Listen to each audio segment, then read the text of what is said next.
It's 6 p.m, so I'll declare the Ordinary Council meeting for the 16th of the 12th, 2025 open. We'll start with the prayer and acknowledgement of traditional landowners. Heavenly Father, we thank you for the peace and beauty of this area. Direct and prosper the deliberations of this council for the advancement of the city and the welfare of its people. Amen. We'd also like to acknowledge the Noongar people who are the traditional custodians of the land. We'd also like to pay our respects to elders past, present and emerging. I don't think we have any apologies tonight, Mr. CEO. Thank you, Mr. Mayor. Just an apology from Executive Director, Mr. Paul Cammons, and that's recorded in the on the screen. Thank you. Thank you. Disclosures of interest? No disclosures at this point in time, Mr. Mayor. I'll just put that to the meeting. Is there anybody that would like to make a disclosure for tonight's meeting? No disclosures. Thank you, Mr. Mayor. Thank you. We'll go to reports of members. Councillor Leonetti. Thank you, Chair. Yeah, I had a bit of a think with that meeting with the hydrotherapy pool. So if you need a hand with the other ones, we could play the good top, bad top on them. So I'd be quite happy to come give you a hand.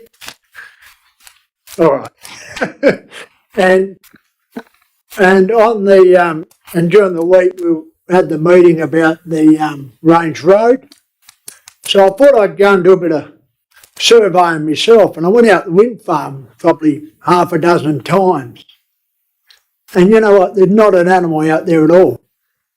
So we could actually solve it by trapping what we have here and open it up for housing and for people to live that are homeless and stuff like that. And we could rehome them out at the sand patch where the wind farm is. And I think that'll be that way, they'll be out of harm's way, they wouldn't get hurt. There's no vehicles. We don't have to put possum ropes over the top for them to cross the highway or whatever, and it'll be cost effective and it'll be good for the community. That's all I got tonight. Thank you, Chair. Thank you. Councillor Clark. Thank you, Mr. Mayor. Just had the opportunity to go to a couple of school graduations over the past month, which have been very good, and it's great to see we've got a lot of young talent coming forward in Albany, which bodes well for the future. The other thing is we had our local emergency management committee over in the last month too, which was a good discussion was held around bushfire emergency, particularly over on that Little Grove, Big Grove area and out to Good Beach. So there's some good stuff that's coming out of there. So some very positive actions amongst all the services that work on that local emergency committee. So apart from that, it's been generally busy. So thank you. Thank you. Deputy Mayor Terry. Thank you, Mr. Mayor. A few things this month. First thing, being the start of the fire season, it was great to get out to the Calvin Volunteer Bushfire Brigade and the opening of their new shed. It's been a long process to get the shed up and running, and a lot of money from FISA and the city, and also the brigade itself raised quite a bit of money because they realised they were a bit short, and also a donation of land. I can't remember the landowner's name, but where the fire shed is.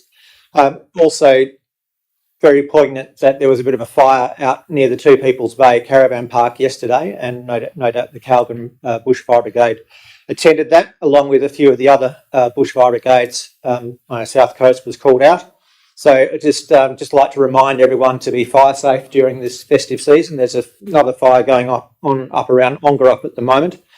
So just make sure you just keep aware of the bushfire or emergency WA app, and be conscious of higher fire danger or extreme fire danger days.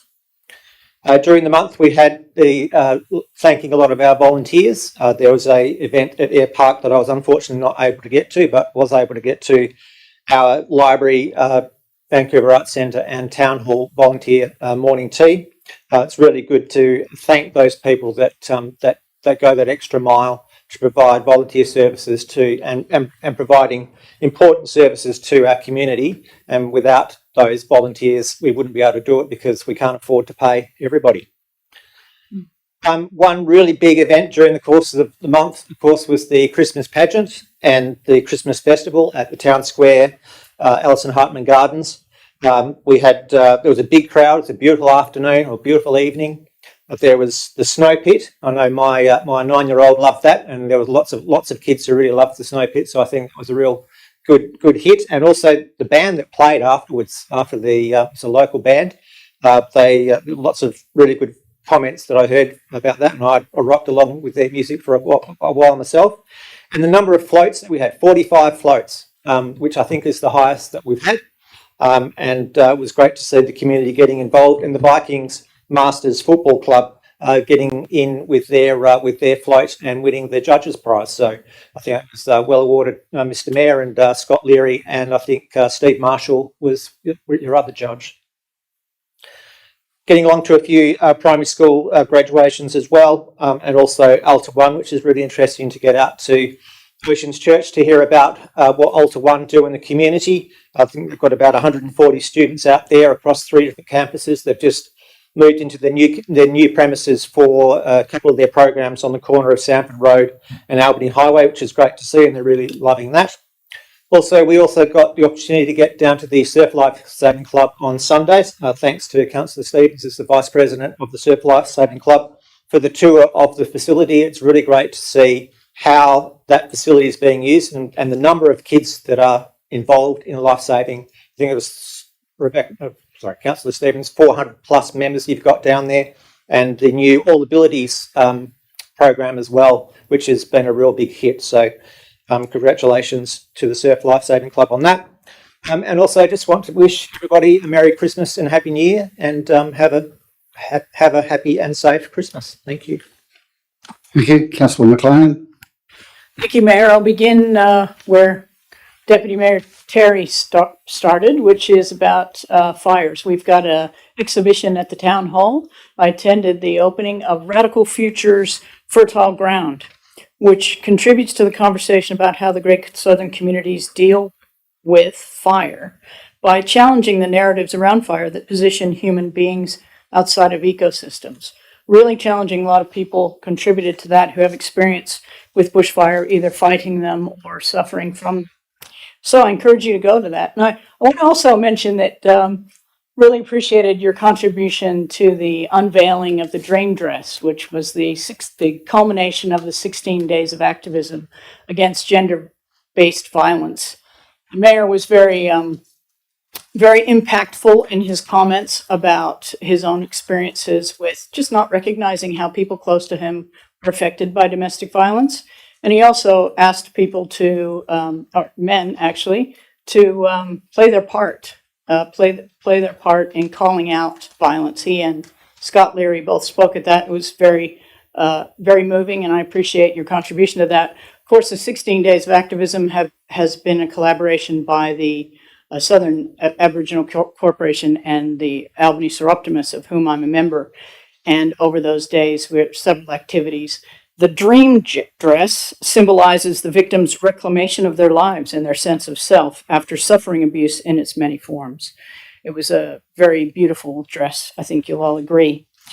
The homeless focus group met, and I want to thank the other councillors who attended this time.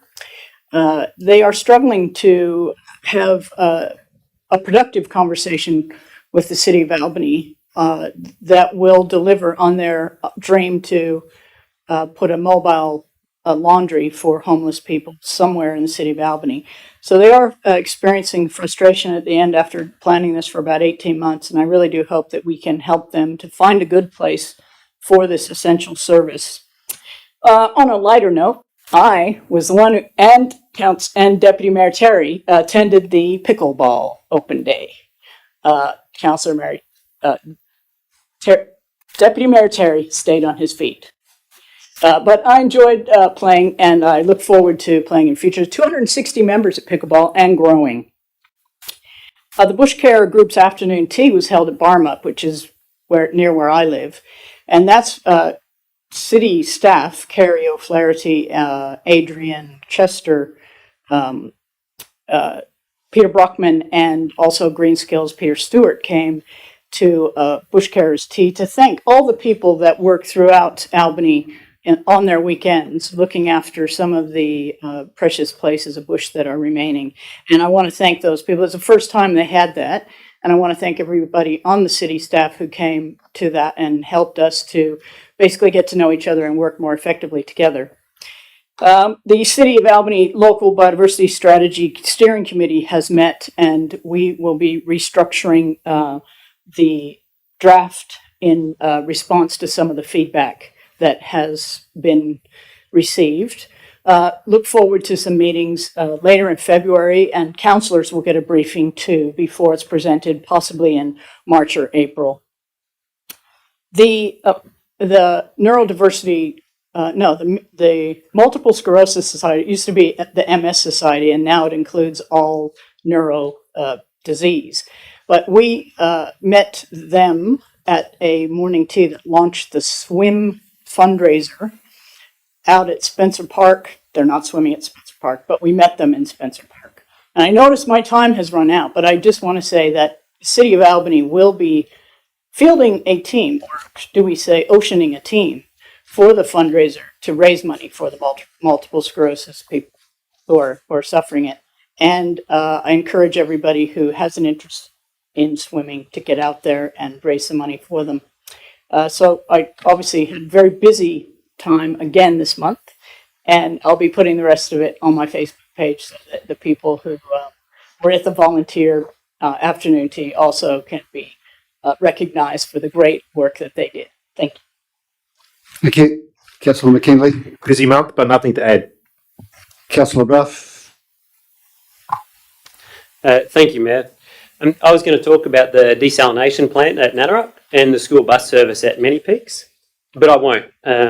I want to talk about some important ideas. Ideas have consequences, and I want to address Council why the flags outside our civic chambers have been flying at half-mast. On Sunday, 16 Australians were murdered at Bondi Beach. Families gathering to celebrate Hanukkah were gunned down by a father-son terror hit squad. A child is dead, a rabbi is dead, and police officers are in hospital.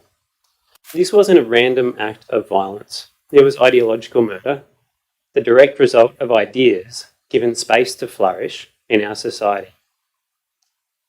Grief without accountability is hollow, and solidarity without truth is meaningless. For more than 2 years, we've watched anti-Semitism march through our streets, signs calling to globalise the Intifada. That's the call for mass murder of Jews. I saw that sign in our town on York Street 2 weekends ago. On Sunday, we saw what globalising the Intifada looks like. A liberal democracy must have boundaries. We cannot be so open-minded that our brains fall out. Not all ideas deserve equal respect. Not all cultures share our values. Some ideologies are fundamentally incompatible with human dignity and democratic life.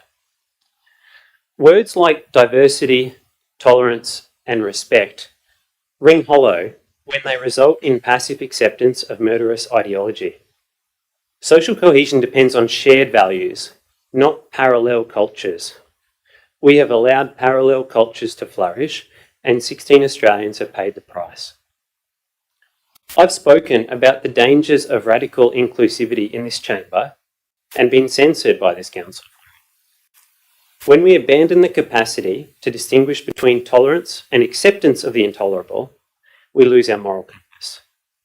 And make no mistake, weakness is a provocation.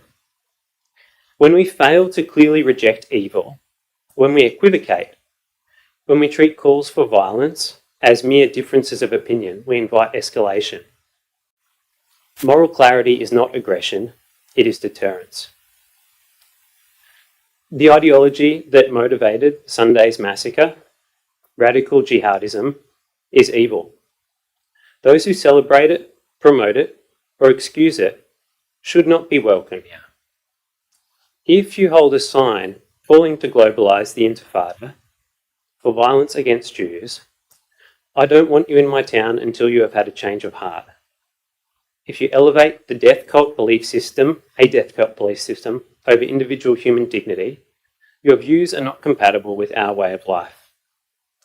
This is not about diversity of heritage, it's about incompatibility of values.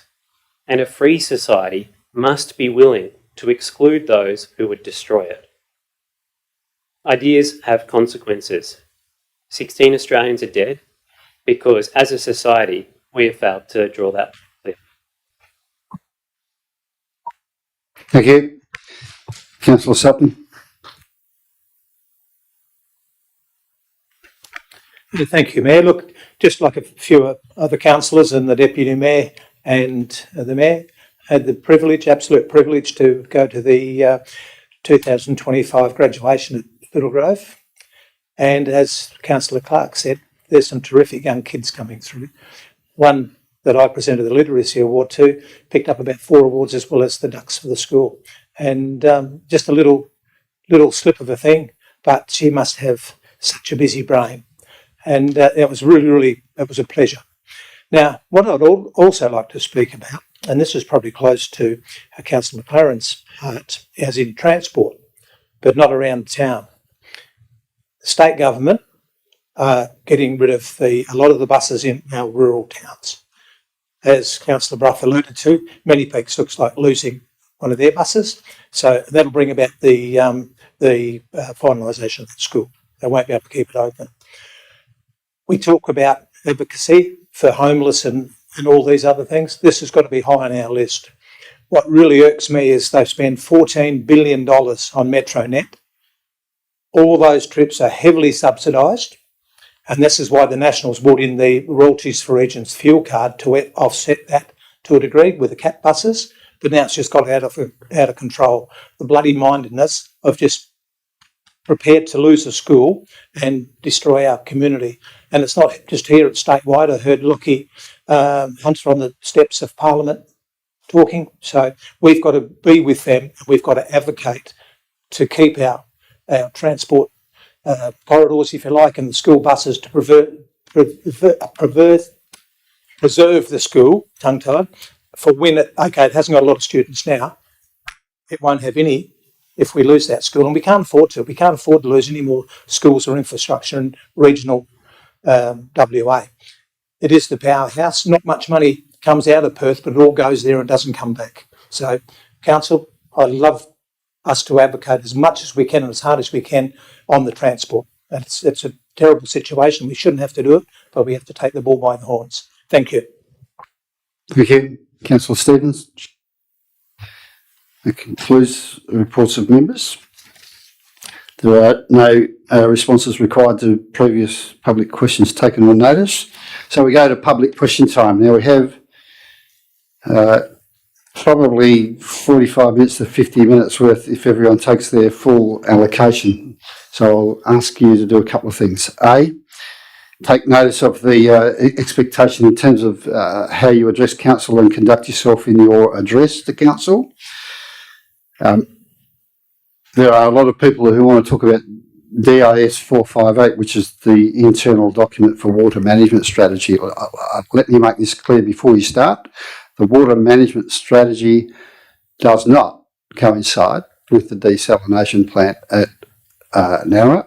We're very happy to hear your views on Nannerrup, understand why you're here, but they are not related. That said, we'll try and work our way through, and if you find that you are coming to speak and points have already been well made, perhaps shorten your speech up so that we can get on. We've got 30 minutes allocated, so we'll try and do it in that time. So Charlotte McIntyre.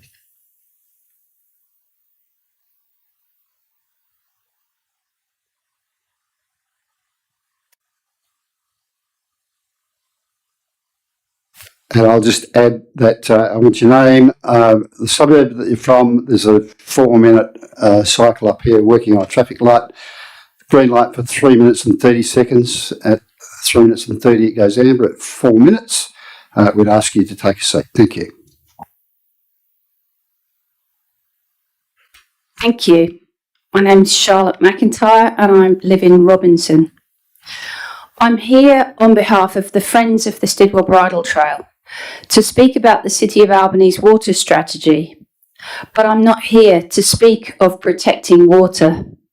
Instead, I want to describe the spin-off benefits that applying DWER's Operational Policy 13 across the broader South Coast Water Reserve would achieve.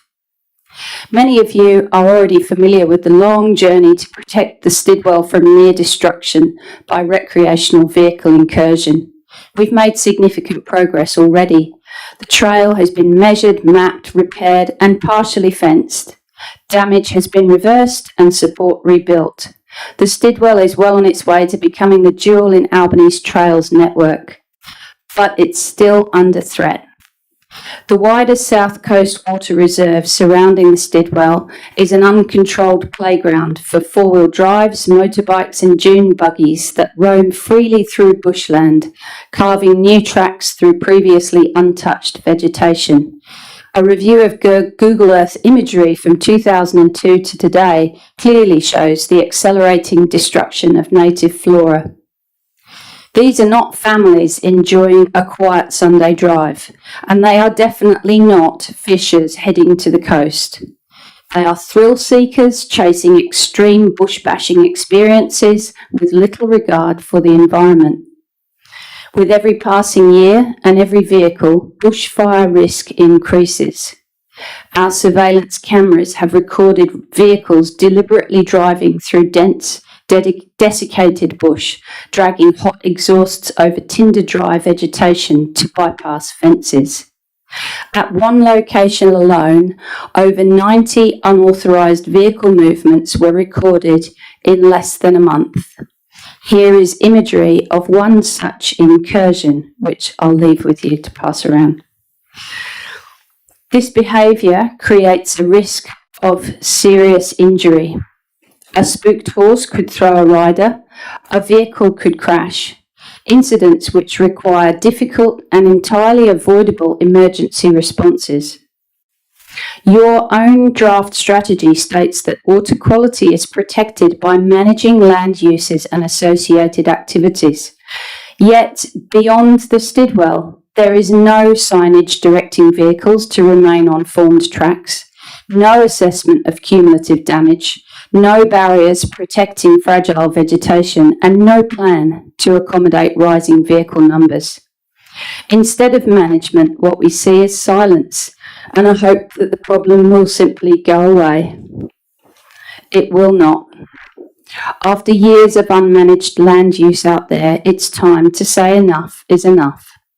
Operational Policy 13 provides the mechanism to act. It offers a clear, science-based justification to curtail activities in this reserve, fully aligned with state government policy and community expectation. This is not red tape. It is the most credible and comprehensive tool available to guide responsible land management. The benefits are multifaceted. The environment will recover, bushfire risk will diminish, humans will be safer, and yes, water quality will be protected too. For an issue as important as water, this strategy deserves careful consideration. Getting it right, which includes consideration of existing policies, will improve associated environmental impacts. I urge you to take the time to consult with the many water management experts available in this region before finalising your approach. Sitting outside state policy is not a position any government should take lightly. Thank you.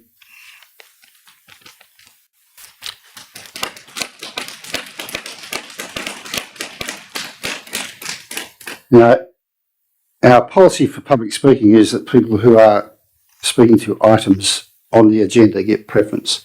So I'm suggesting that there might be some people who put down that they want to speak about DIS 458 who are actually here to speak about the desalination plant. So I do know that Sam Stevens addressed the committee and on Op 13, so I'm inviting you to the lectern.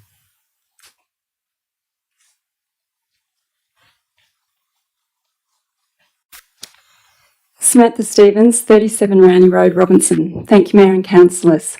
Tonight, I'm speaking on behalf of Albany Water Watch, a new collaboration of residents and community groups across Albany who share a simple purpose: to protect our drinking water, our waterways, and the natural environments that sustain our region. This group has emerged because people across the region, from Torbay to Oyster Harbour, are concerned about growing pressures on our water resources, including urban growth and recreational use. Tonight, Albany Water Watch joins voices with the Torbay Catchment Group, impacted resident groups from Marblot Brook and Mannerup, Friends of the Stibble Bridle Trail and the Albany Community Environment Centre. Together, these groups bring decades of local knowledge, experience and a shared commitment to safeguarding our region's water resources, sensitive environments and community wellbeing. The City's draft water management strategy is a significant and welcome piece of work, and I thank the staff for bringing it forward. It addresses stormwater, water efficiency, land management and, critically, our public drinking water source areas, priority 1, 2 and 3 that supply water to Albany. I want to acknowledge up front something very important. The City is not the only land manager of public drinking water on Crown land in Albany. DBCA manages large areas and Water Corporation manages the drinking water infrastructure. But the City is a land manager of catchments and a major one. And with that role comes responsibility to acknowledge and align clearly with the broader team, DBCA, Water Corporation, DWER, and the state's established frameworks for drinking water protection. This acknowledgement is where the strategy could be strengthened. In Priority 1 catchments, OP 13 is the guiding framework for all agencies managing drinking water. It is clear, consistent and intentional. P1 areas exist primarily to protect drinking water.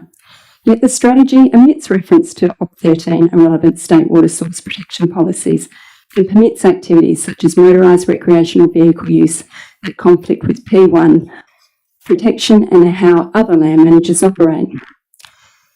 This is not about acting alone. It's about ensuring the strategy reflects a team approach aligned with policy, implemented consistently and based on best practice. It's about good governance. A strategy that does not reference the primary drinking water protection policy will and does complicate operational alignment with DBCA, DWER and Watercorp. Community engagement to date with key catchment groups or DWER has been limited. DWER has confirmed that they were not consulted, describing this as a missed opportunity. But they are willing and ready to work with the City to strengthen the strategy. That willingness to collaborate is something the community strongly supports. So tonight, I respectfully ask Council to support Councillor McLaren's motion to defer this item, allow further engagement and visibly establish clear alignment with relevant policies. This isn't about delay, it's about protecting Albany's water future. Water underpins public health, supports ecosystems and sustains the city's livability. Albany deserves a strategy that reflects best practice, shared responsibility and the values of our community. With Christmas just around the corner, I thank you for the time and care you bring to these decisions. I wish you a safe and very peaceful break and a new year where we continue working together as a community to protect Albany's water and natural environment. Thank you, everyone. Thank you. John Doust.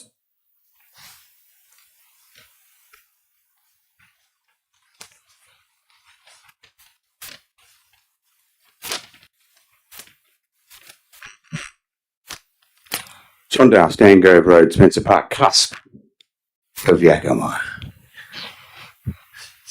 My respects to Manang Nunga, elders past, present and coming through, councillors, mayor, thank you. I'm sorry, I'm a little unsettled because words were spoken that died deep in me.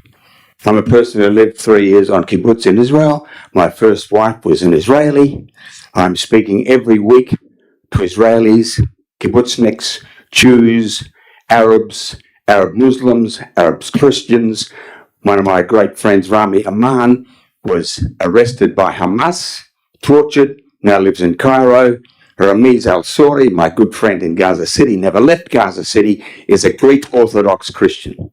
When such events happen, wherever they happen, whoever is involved, we must not throw the blanket. We must remember in this horrific event, I've been getting messages ever since, that the man who stopped the young son was Ahmed al-Ahmed, a Muslim. We must not forget. We mustn't throw the blanket. I didn't come here to say this. I didn't want to say this. I find it very unsettling. I came to talk about water. Can I speak about water? I'll keep it short. You know what it is? It's an organic compound. It's H2O. It's well known for its transparency. It's also tasteless and odourless. Such characteristics could change, of course, if you add whiskey or lemon cordial or a heavy metal like cadmium.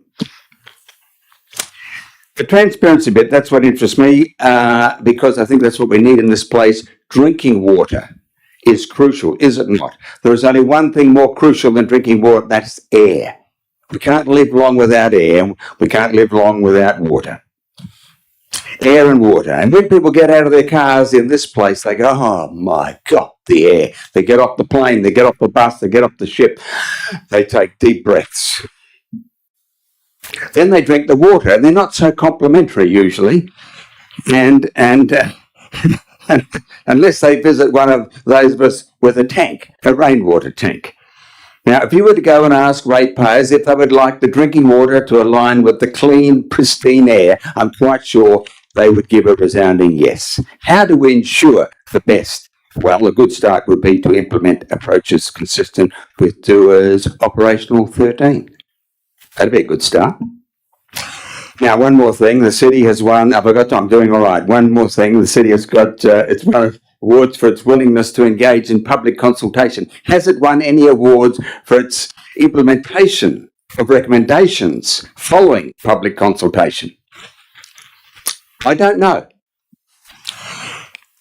Now, on an historical note, some of the older members on council might remember the Paleolithic period,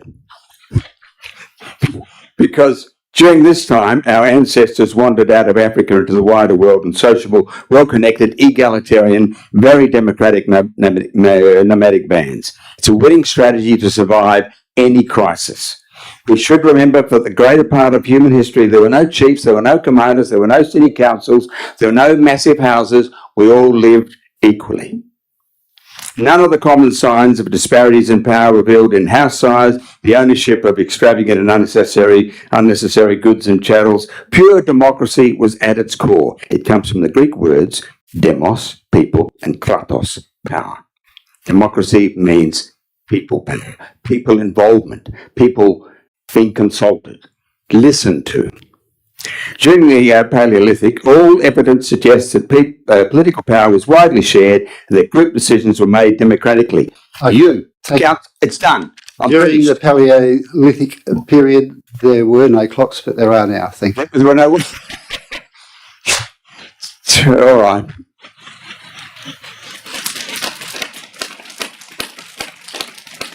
Dennis Wellington.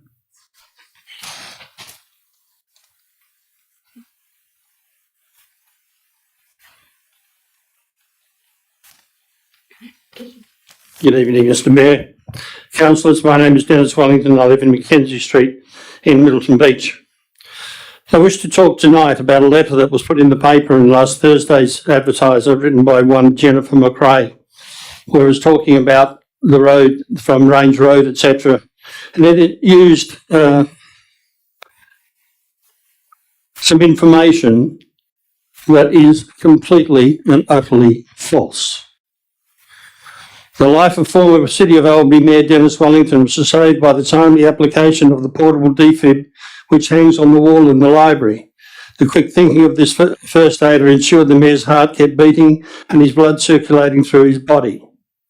Life is saved by human intervention, not a road. The idea that we need Range Road to get to hospital quicker and ensure survival is a fallacy.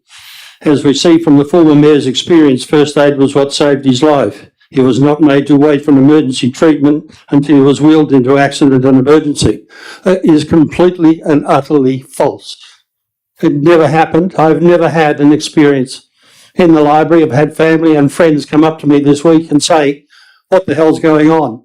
That is the most disgusting thing I've ever seen in 20 years of my involved in council, and it reduces the credibility of that person that presents that in this argument to zero and anything that she wishes to put forward in the future. Thank you. Anne Brandenburg.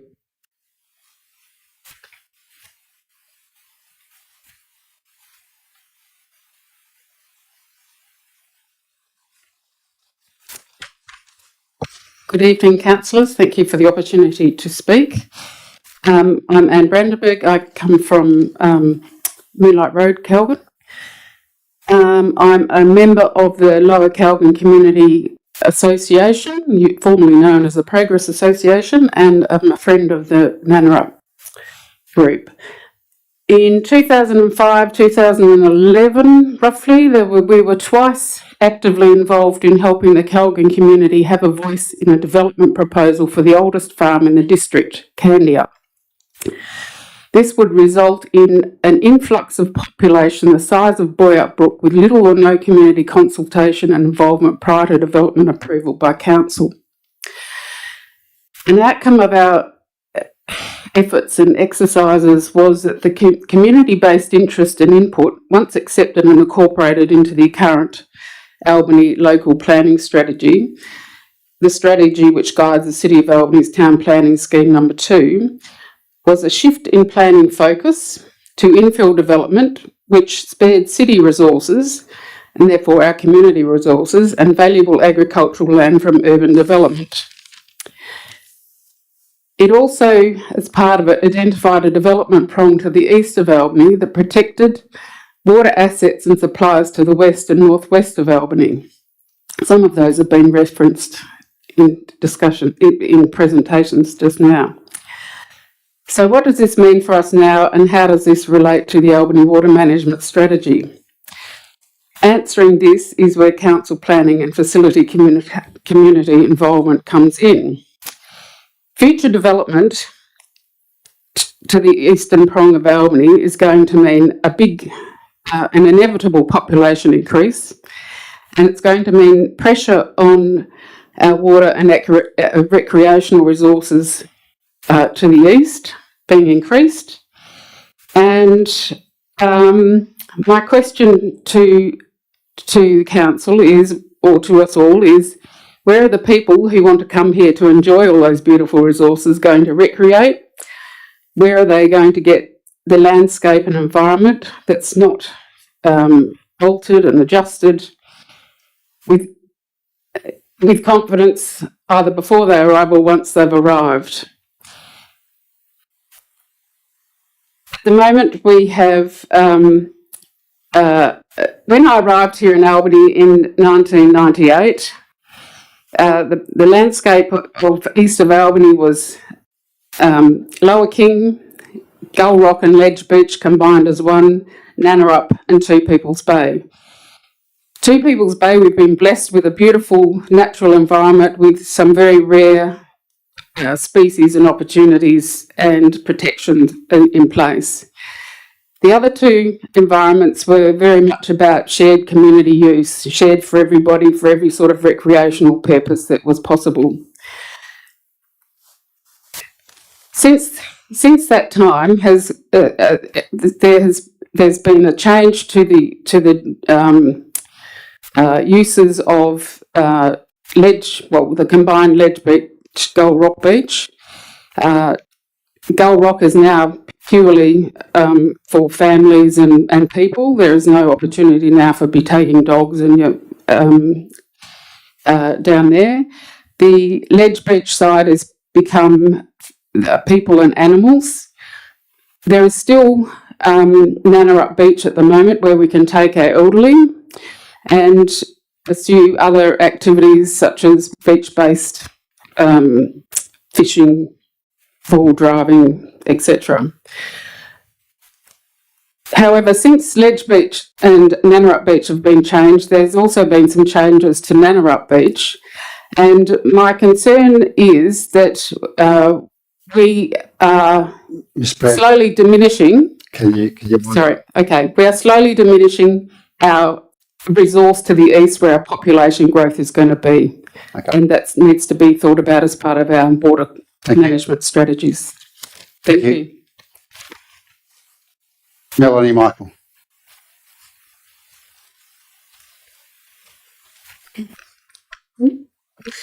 Melanie Michael of Moonlight Road, Calgary. Good evening and thank you for the chance to speak tonight. I'm speaking on behalf of Friends of Nannarup, a local community group that has been closely involved in recent discussions about future water supply and the current investigation into desalination for Albany. I want to be clear from the start. I am not here to oppose water planning. I am not here to argue about outcomes. I'm here to support a short deferral of the water management strategy so it can be strengthened with clearer alignment, better transparency, and more community input. Over the past few months, many of us have been directly involved in the Nannarup desalination investigation. Through that process, we've seen how difficult it is for communities with major water decisions when major water decisions move forward while key information is still emerging and important questions are answered late or not at all. Concerns raised by the community have not been about opposition for the sake of it. They've been about transparency, timing, and whether enough site-specific work and independent scrutiny has happened before momentum builds around a particular option. That experience has highlighted why strong due diligence at the strategic level really matters. This is where the water management strategy becomes important. This strategy will shape how water decisions are framed over the next 10 years. It sets expectations for how future water supply options are considered, how risks are weighed, and how the community is engaged. If those foundations aren't clear, it becomes harder for people to trust the process when real projects emerge. My first question relates to the receiving environments. Why are sensitive receiving environments such as Taylor Inlet and other interconnected systems around Albany not more clearly referenced or addressed in the water management strategy, given their local importance and vulnerability? Places like Taylor Inlet are closely connected to water quality, coastal processes, recreation, and everyday community use. Greater clarity around how these environments are considered would help address some of the uncertainty we've seen play out recently. My second question relates to desalination or desal. Desal is now being actively investigated as a possible future water source for Albany. Given this, why is desal not more clearly acknowledged or reflected within the water management strategy as part of forward water planning? At the moment, this creates a gap between what is happening on the ground and what is written into our long-term planning framework. Given the scale of desal and the level of community interest and concern it brings, clearer acknowledgement would help set expectations around transparency, assessment, and engagement. Deferring the strategy is not about stopping progress, it's about learning what's happening right now and making sure our planning documents generally support good decision making. I want to acknowledge the work that's gone into preparing the strategy. These comments aren't a criticism of that work, but a recognition that water planning is moving quickly and our strategies need to keep up. For these reasons, I encourage Council to support deferring adoption of the strategy so these issues can be addressed clearly and confidence can be rebuilt before it's finalised. Thank you for your time. Thank you.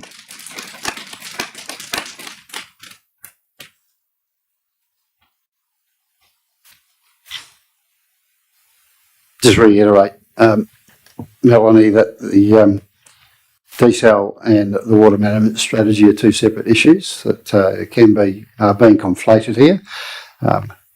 We'll respond through the staff to your first question, but I think I answered the second question at the start of the meeting.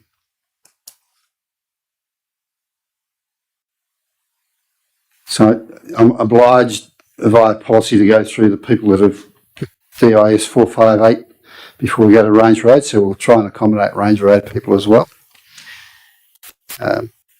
We're with Jeremy Hadlow.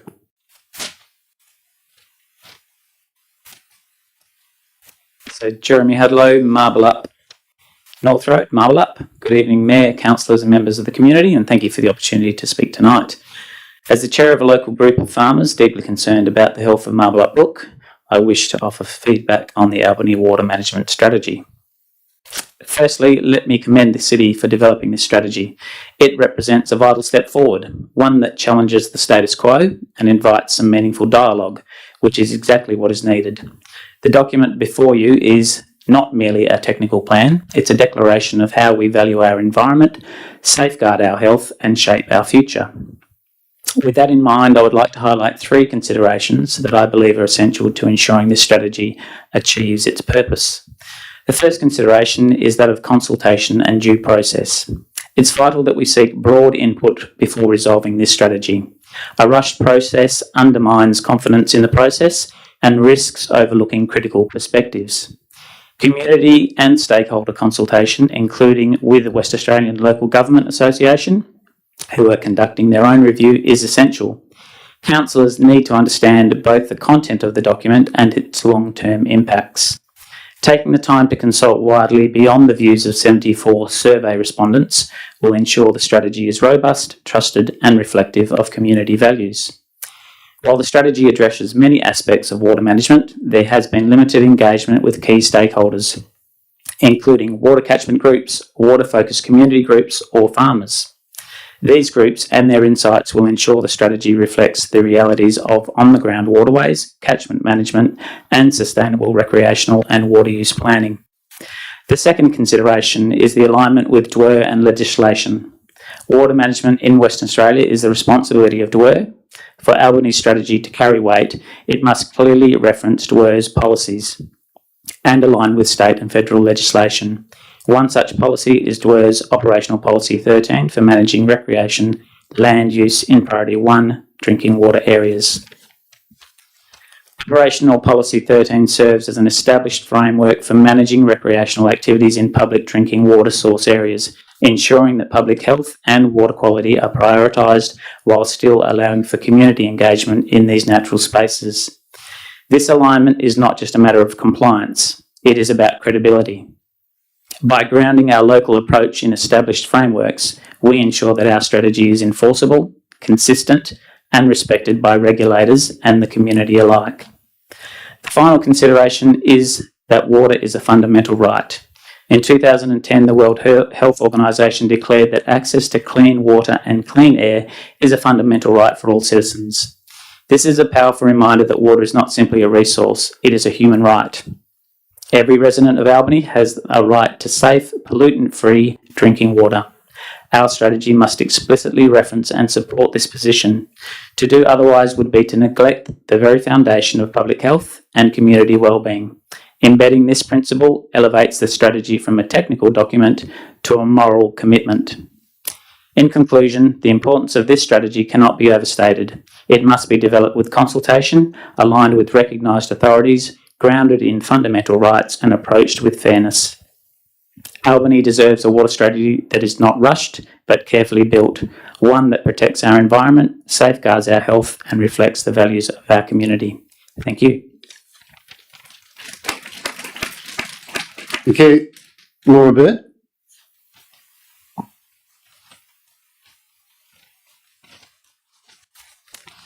Laura Bird, 37 Valley Pond Heights, Calvin. The Torbay Catchment Group is tonight inducting new board members following last month's AGM, and as a result, Juliette Bateman, Chair of the Torbay Catchment Group, is unable to attend herself and has asked if I can read out a pre-prepared statement regarding the report DIS 458, City of Albany Water Management Strategy. The Torbay Catchment Group, formed in 1999, serves to promote sustainable land use and reduce nutrient loading of our waterways, lakes and inlets. It encourages biodiversity and conservation of our natural environment whilst working alongside landholders, government and the community to build capacity and understanding. The group has a long history of delivering a range of projects to protect and enhance the catchment. Many of these projects have been a result of partnerships with key agencies, including the City of Albany. As Chair of the Torbay Catchment Group, I strongly support the development of a water management strategy by the City of Albany and commend the officers for their work on this critical and important document. Given the importance of this document, I was disappointed to hear that councillors have only been given a very short time to read, digest and determine if this strategy is meeting the needs of residents and whether it is aligned to state and federal policy. I strongly urge Council to defer this report for the following reasons, so councillors and officers can fully understand and present the community with the best possible outcomes. Number 1, WALGA, Water Management in Western Australia, discussion paper.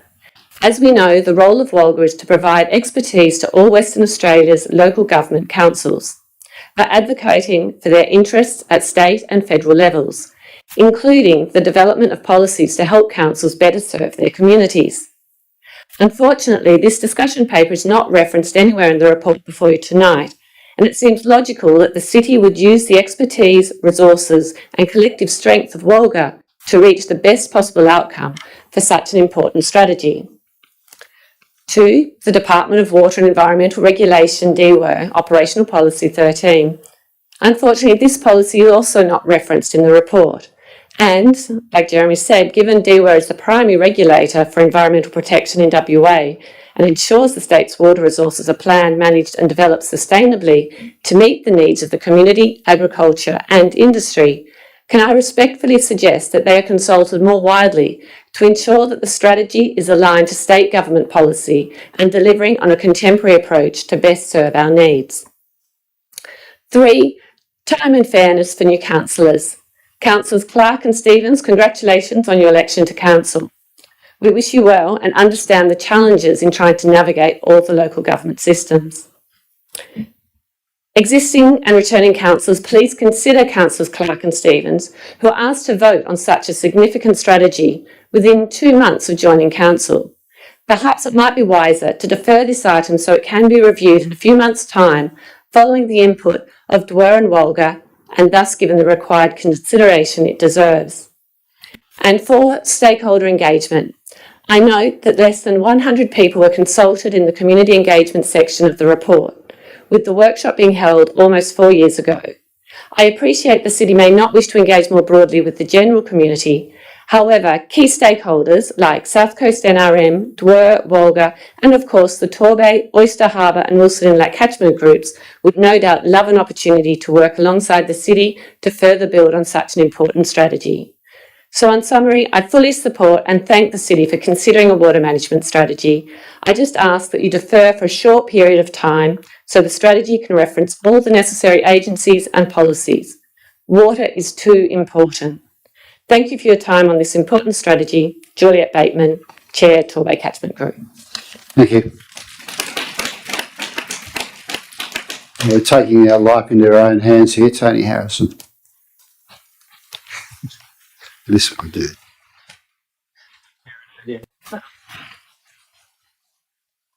Tony Harrison, Little Grove, councillors and members of the public. Not so long ago, the farmer was sitting on his horse and his trusty sheepdog down by his side, and he was watching the sheep go out into the paddock after they'd been shorn and drenched, all that sort of stuff. When all of a sudden this big black four-wheel drive pulled up, a chap gets out, comes up to the farmer and says g'day, and the farmer says g'day, and this chap says, look, if I can tell you exactly how many sheep you got and what the breed is, can I have one of your lambs? And the farmer says, yeah, fair enough. So the chap goes back to his back of his car, pulls out his computer, his little laptop, plays around for about 10 minutes, comes back, and he says, you've got 2,500 merino ewes, you've got 500 merino rams and 800 merino lambs. And the farmer says, spot on. Then the guy grabs his lamb, puts it in the back of his car, and then as the chap was walking away, the farmer said, look, it's only fair's fair. If I can guess your occupation, can I win back my lamb? And the chap says, yeah, no worries at all. So straight away the farmer said, you're a consultant. And he says, wow, that was quick. Well, how do you know that? And he says, well, 3 reasons. Firstly, you come onto my property uninvited. Secondly, you tell me things I already know. And the third thing is, do you want to let my dog out of your car, please? So, over the years, I've had a lot of things to do with consultants going right back to 1989 with the groin at Emu Point, the breakwater, the rock wall, the geo bags, the re-nourishing of the beach over the last 2 years, the groin at Whale World, all stuff-ups, but all things that consultants have been involved with. And then last Wednesday, there was about 80 of us all sitting there listening to another consultant telling us how the ocean works and how it's all going to be all little graphs and how the brine's going to mix in with the salt water and blah, blah, he went on. And I thought, well, gee, since 1989, I've been recording weather events in these two books, weather events, things that have happened out in the ocean, storms, storm surge, flooding, the whole lot. And also over the last 23 years, I've got recordings every day. I went out whale watching, and I've got a fair idea as to what goes on out in the ocean, especially Nannarup, Sandpatch, and all these local beaches. And this is where Water Corp want to do their desalination unit and pump out the brine into the ocean. Now, all the ministers that I've written to and been involved with over the years, they all tell us or tell me that the environmental damage is only going to be minimal. And I write back and say, yes, well, that's all well and good. But over the years, that minimal becomes quite substantial. And in the case of what's Water Corp are proposing now, if they want to do it at Nannarup, then our tourism is going to suffer. And I've been privileged over the years to take thousands of people along Nannarup, the King George Sound, around the islands, Breaksea, Michaelmas, and to show them what we have on offer, which Albany is unique, and we've got to protect that. If it's not done properly, then we're going to suffer. Thank you, and I'll see you next year. Happy New Year and Christmas. I'd just like to point out that you're involved in some consultants on an oceanographic project called Middleton Beach Great Southern Ocean Surf Reef. That works pretty good. Yeah. Right, that's our 30 minutes. We've got 5 speakers that are not related to the topics. Most of them, I think, are around Yakima or Range Road. Is there anyone on the council who will move that we extend public question time by 15 minutes? Thank you, Councillor Bruff. Councillor McLaren. I'll put that to the vote. All those in favour? Okay, thank you. Mandy Arnold.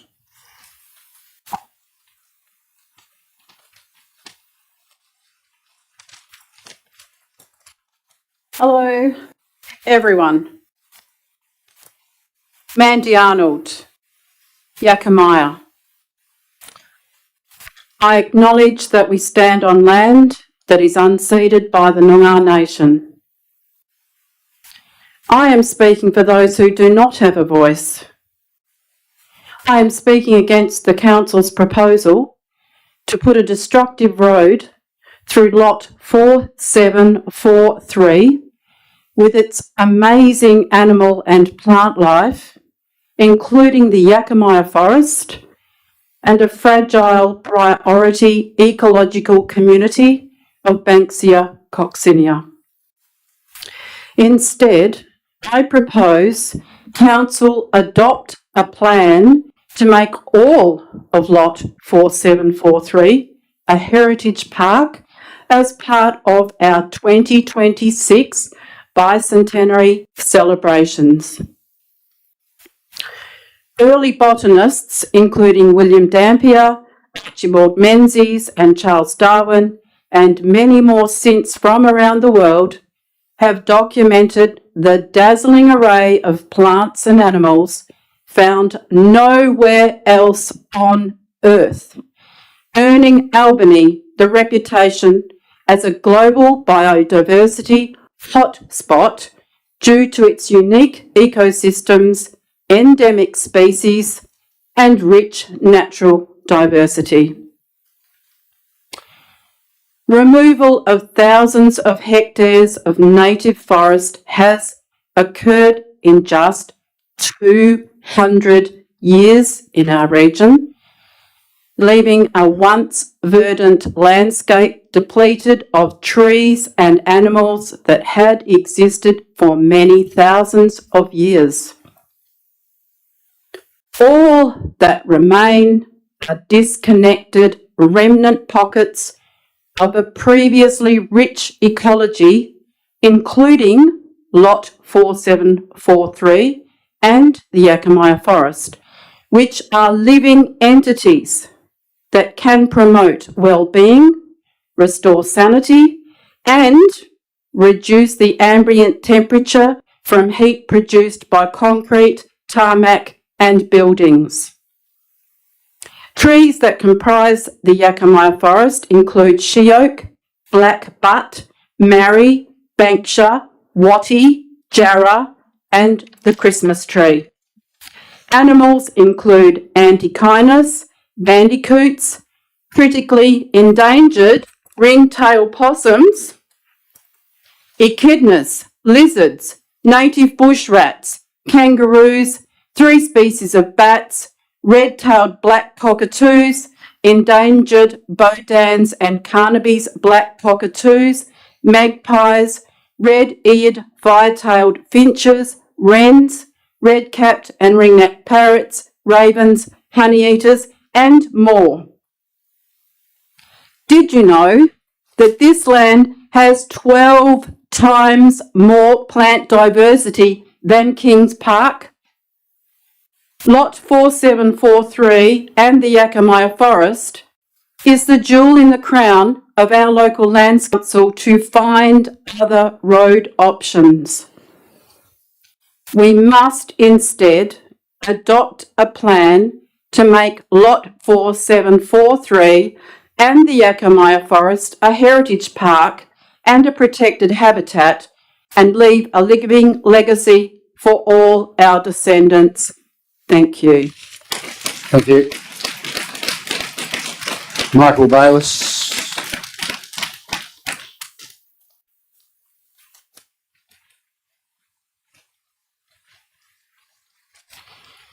Michael Bayliss, Lower King. Right, we're going to stop right there. No, you put them down, or I close it off now. But we'll adjourn the meeting. You're not putting up placards. Take your seat.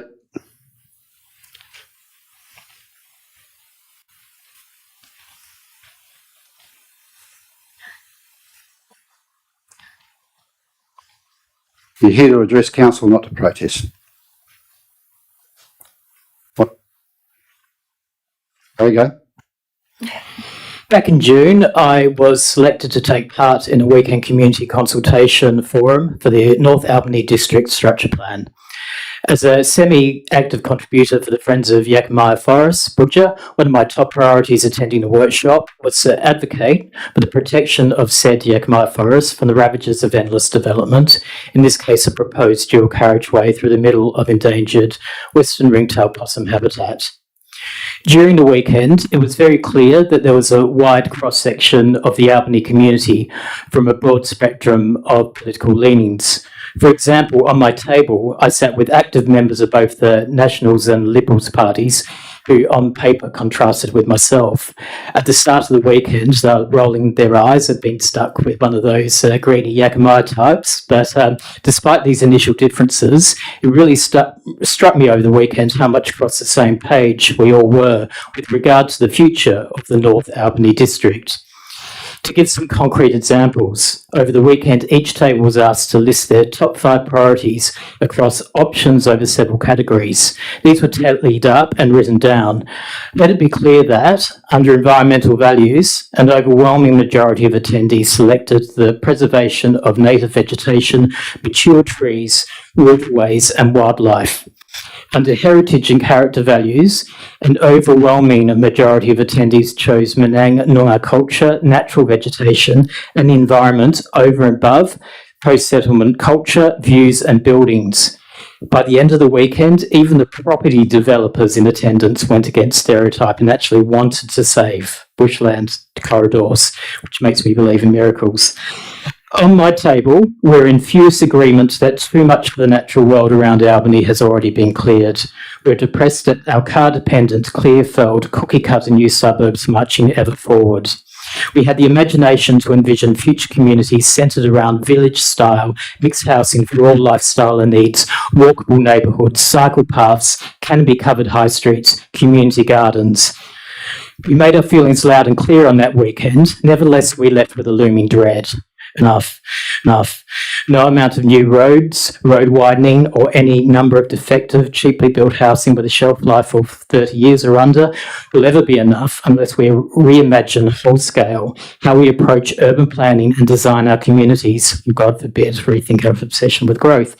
I believe the answers for a new approach are there, a clear consensus from everyday people from all walks of life who attended the forum. What we need are councillors who have the bravery and the gumption to put community interests ahead of property developers, who will stand up to the conflict of interest from state and federal governments, and who will demand better from our planners, construction companies, etc. The future of the North Albany district would be as good as a place of any to start. Merry Christmas. Thank you. Annabelle Pauly.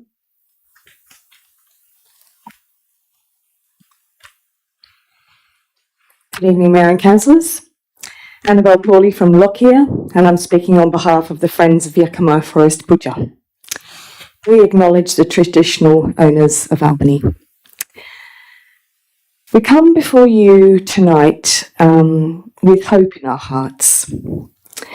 Hope that 2026 will finally see the City of Albany Council take action to preserve and protect all of the exquisite mix of native plants and endangered wildlife on Lot 4743. Putting Range Road through it will cause irreparable devastation. This must not happen because there are other road options.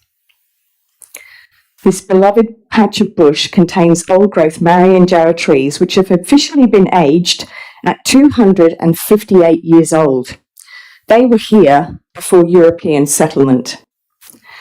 That's why it's so culturally appropriate to designate Lot 4743 as a bicentenary park of reconciliation in 2026. It won't cost millions of dollars, just an amendment to the Albany Local Planning Scheme number 2 and an official ceremony. I'd like to remind you, Mayor Stocks, of your meeting last year with Menang Elder Lester Queen, who urged you to be the mayor that saves Yakima Forest. Please be that mayor. Thank you. Thank you. Last speaker, Merlin Moon.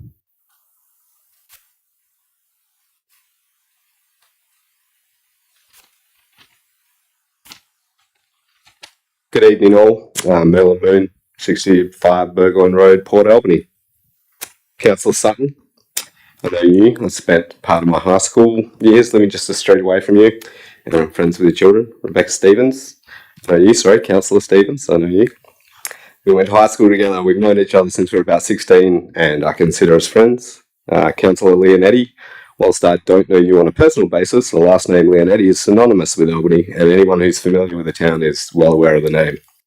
Councillors Clark, Broth, McKinley, McLaren, Deputy Mayor Terry and Mayor Stocks, most of you I know not at all to very little, besides Councillor McLaren, who I've bonded with over environmental issues, and the rest I've only read what's on your councillor profiles. None of you, however, are really from Albany, and in surfing culture, you are what we would refer to colloquially and affectionately as blow-ins. Despite being here in some cases for not very long, you have decided that you know what's best for Albany. You've put up your hand, you've been elected, and now you're tasked with the privilege of planning for our future. Next year is a very important one for Albany. As we all know, it marks Western Australia's first bicentenary since colonisation in 1826. The city is busy putting together events to promote Albany and celebrate our lovely little city for achieving the milestone. There are Also more divisive and less fun, but extremely important issues the council has to deal with. A prominent one being the Albany North District Structure Plan, and moreover the plan to bulldoze a road through lot 4743, better known as Yakima Forest, an extremely biodiverse 19-hectare block of natural remnant vegetation. For this reason, I'd like to draw attention to something that will probably not get a mention during the bicentenary celebrations, because it isn't really something worth celebrating. Since Major Lockyer first landed on Christmas Day in 1826, we have lost 88% of Albany's natural forest. Since I graduated high school in 2000, Albany's tree cover has decreased by 34%, a staggering 58,000 hectares in the past 25 years alone. You can imagine then my personal disappointment in Mayor Stocks's disparaging comments about Yakima Forest when I attended the information sessions as a councillor nominee earlier this year, stating that the forest had been cleared through the middle anyway, and it was really no big deal to build a road through there, and he didn't understand what the fuss was about. By clearing, I assume he means the fire breaks. Obviously, there's a big difference between a dirt track that no cars drive on and a large sealed road with paths that destructively split the middle of the forest. Not to mention the owner of lot 420 who asked council to clear a 17-metre wide fire break on lot 4743 adjacent to his block so he can meet power requirements for subdivision. You can also imagine my disappointment when a sitting councillor's family member trolled a Facebook page called Friends of Yakima Forest in a now deleted comment on a post regarding the Albany's North District Structure Plan. Friends of Yakima Forest supporters were called a bunch of NIMBYs, a derogatory schoolyard insult that seeks to undermine very real concerns members of the Albany community have about the destruction of some of our remaining natural habitat and the effects it will have on the forest and its wildlife. In the same comment, they doubled down and said it ain't exactly the expletive Daintree, and in that instance, they're right. It's not the expletive Daintree, it's Yakima Forest, a 19-hectare block of healthy remnant vegetation that boasts an incredible 181 different species of flora and fauna, including critically endangered western ringtail possums and all 3 endangered species of black cockatoos. They visit many times a week to feed on the nuts of old-growth marri, jarrah, she-oak, and Albany blackbutt trees, some of which have been dated, as Annabelle said before, to over 250 years old, meaning they were there at least 50 years before Major Lockyer stepped foot on Menangnunga Budja. Therefore, I ask the council to show true leadership and environmental advocacy by protecting Yakima Forest and turn it into a bicentennial park, making a shared space for all members of the Albany community to enjoy and be proud of from now and into the next centenary. Thanks very much.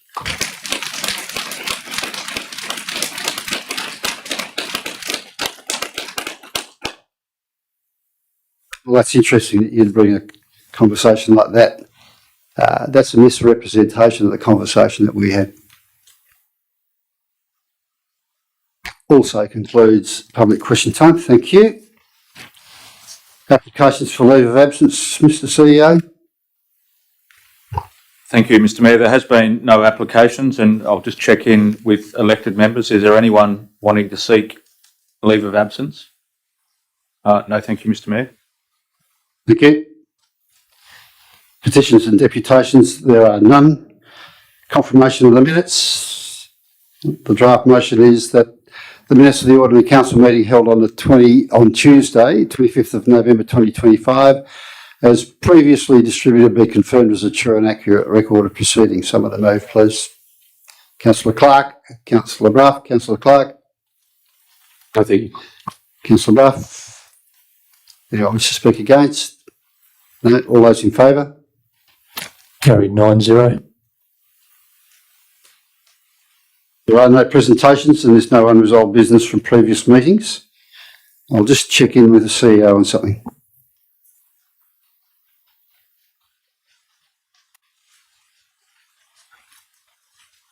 If there's no objection from the council, we'll bring Councillor McLaren's notice of motion forward because it's obviously people who are interested in that. Any objection?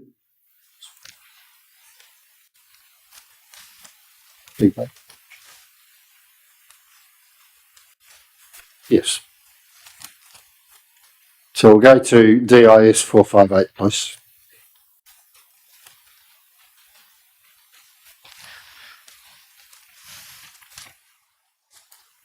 So DIS 458 is the City of Albany Water Management Strategy.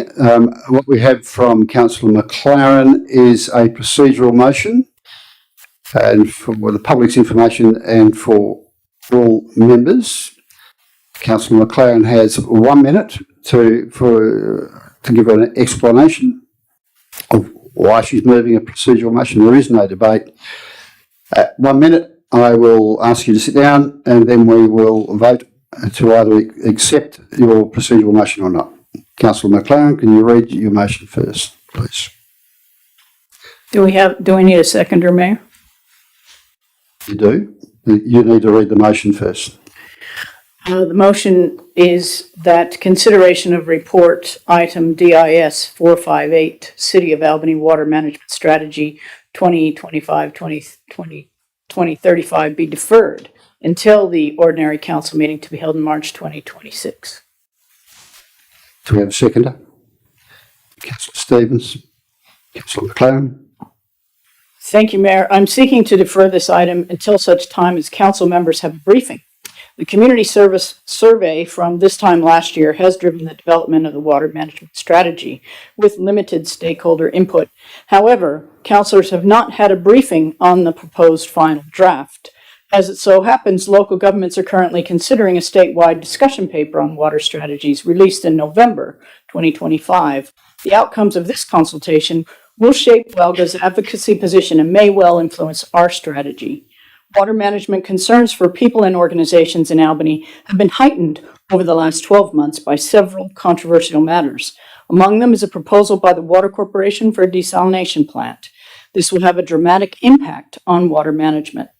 Good governance practice dictates that our council is confident with our strategy. I move that the item be adjourned until the OCM in March 2026. Thank you. Let's ask for a vote now. All those in favour? Against? Carried 9-0. Okay, that matter's deferred. Thank you. So the rest of it's probably not going to be all that interesting to the public. You're welcome to stay. Thanks for the staff that were in attendance for DIS 458 in case there are any questions. So thank you very much. CCS 758 committee recommendation is that the monthly financial report for the period ending 31st of October 2025 be received. Someone to move, please. Councillor Sutton, Councillor McKinley. Councillor Sutton. Councillor McKinley. Anyone speaking against? No? Put that to the vote. All those in favour? Carried 9-0. CCF 759, list of accounts for payment, October 2025. The list of accounts authorised for payment under delegated authority to the Chief Executive Officer for the period ending the 31st of October 2025, totalling $8,917,925.51 be received. Someone to move. Councillor Stevens, Deputy Mayor Tui. Councillor Stevens. Deputy Mayor. Anyone speaking against? Councillor Leonetti. Sorry, Matt. No, this ain't against, Chair. I had a guy ring me this afternoon. It's more of a clarification. You know, when stuff goes to SAT, is that lawyers in these folio, or is it not included, like the lawyer fees? We have a budget for lawyer fees, but I'll let the CEO answer. So thank you, Mr. Mayor. Councillor Leonetti, any expenditure that goes through as a council payment will eventually be listed here. So if we were to incur legal fees and we'd receive an invoice for that, that would be included here under the list of accounts for payment. Yep, good.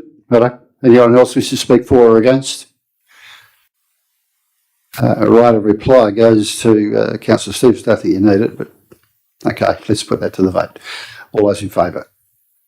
Carried 9-0. CCS 760, delegated authority reports.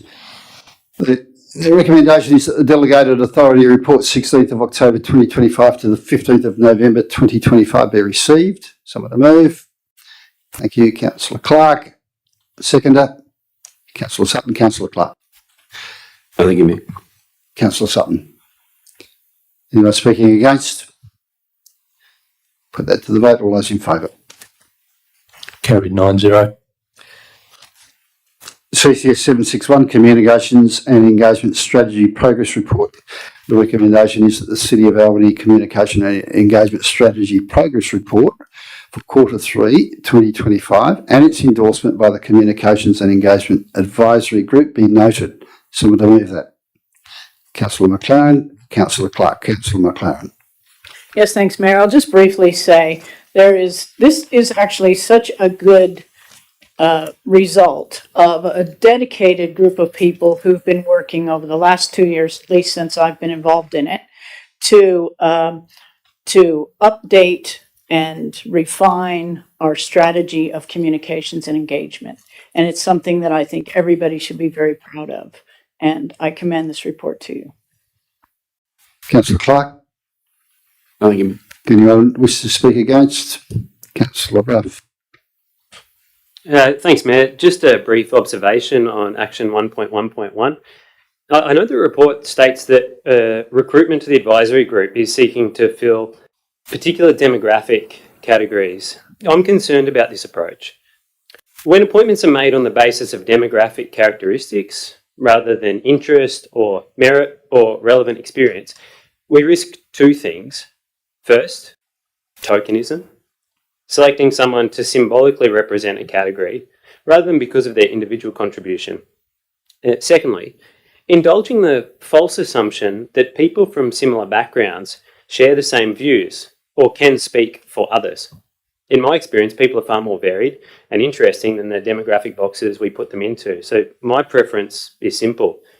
Do not advertise these opportunities on the basis of immutable characteristics such as family heritage or ethnicity.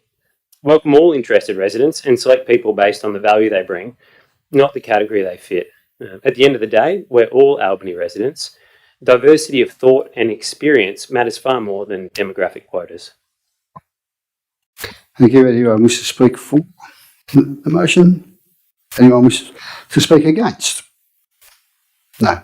Okay, I'll put that to the vote. All those in favour? Excuse me, Mayor. Sorry, write a reply. Sorry. Thank you. Very interesting contribution on this topic. And I want to just emphasize to all councillors that everyone who is engaged in the Communications and Engagement Working Group has merit. They are very interested in the topic. They are not there for any tokenistic demographic quality as might be imputed by the member speaking against it. This group works, dedicates their volunteer time and puts in their points of view from their life experience. Point of order, Mayor. Life experience. Hang on a minute. Point of order is? Yeah, I just want to make a point of order that Councillor McLaren is, I guess, misrepresenting my comment. And I wish to clarify that my comment was, I note that the report... Can you stand, please? What's that? Can you stand? I apologise, yeah. My comment was that I note that the report said that they're seeking recruitment based on demographic quota. And so I'm just commenting about the report. Okay. And I think that I'm being misrepresented. Right. I think that is a clarification. Do you accept that clarification? I don't accept the point of order. Well, you may continue, but with that clarification for other members, you put your point forward. Councillor Bruff, continue. I appreciate the fact that Councillor Bruff has sought to further clarify his remarks, but I did write down exactly what he said about interest and merit. And the report may mention that demographic characteristics are considered, and we do want to represent a broad group of people in Albany, and that's one of the characteristics that we use. But I think that the member might be interested in reflecting on the totality of the role that's involved. And I don't think that it's fair to be so reductionist as to say that it's just based on demographic characteristics. And I think that the it seemed to me from his remarks that he was saying that they don't have merit and they aren't interested in the topic. And I wanted to just say that that is certainly not the case. And in speaking in reply... One moment. Thank you, Mayor. Councillor McLaren's misrepresenting my comments again.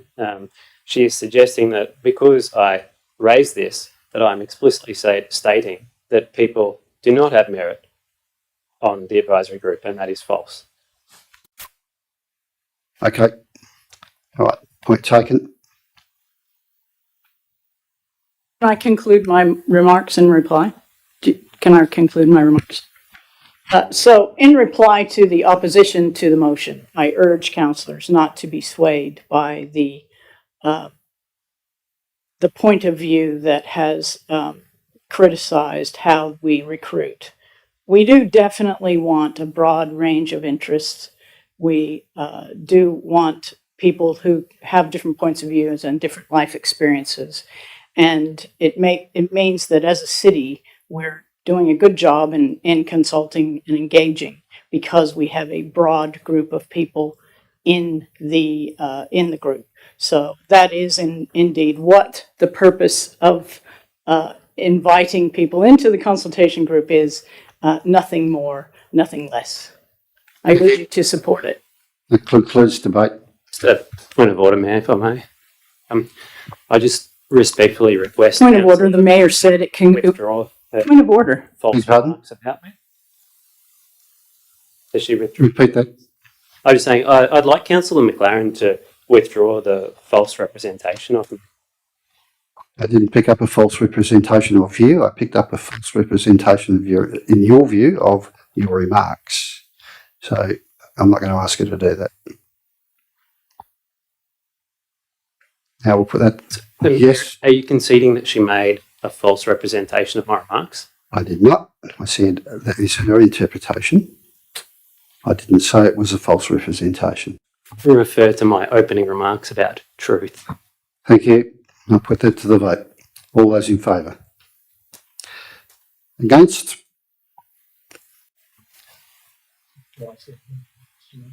Beg pardon? All those in favour? Against? Carried 9-0.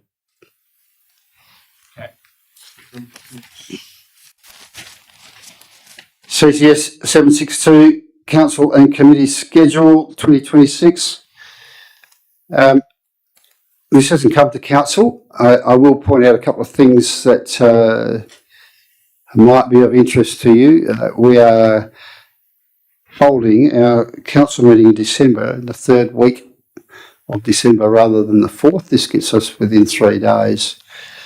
I'd like someone to, personally, I think I'd rather be doing that on December the 15th and compressing December to give people a chance to get away with their families, but I will leave that to the floor to decide if anyone thinks that has merit. So I will put the schedule.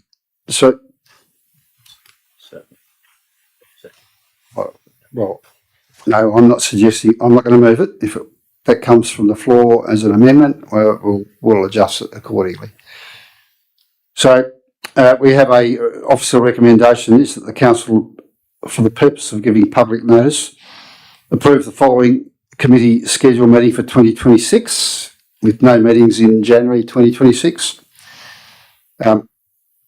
With audit risk with 4 meetings and then ordinary council meetings as listed. Can I have someone move that, please? Deputy Mayor Terry, seconder. Councillor Clark, Deputy Mayor Terry. Thank you, Mr. Mayor. I'd like to move an amendment first up to change that December council meeting to Tuesday the 15th of December. Was the seconder Councillor Clark?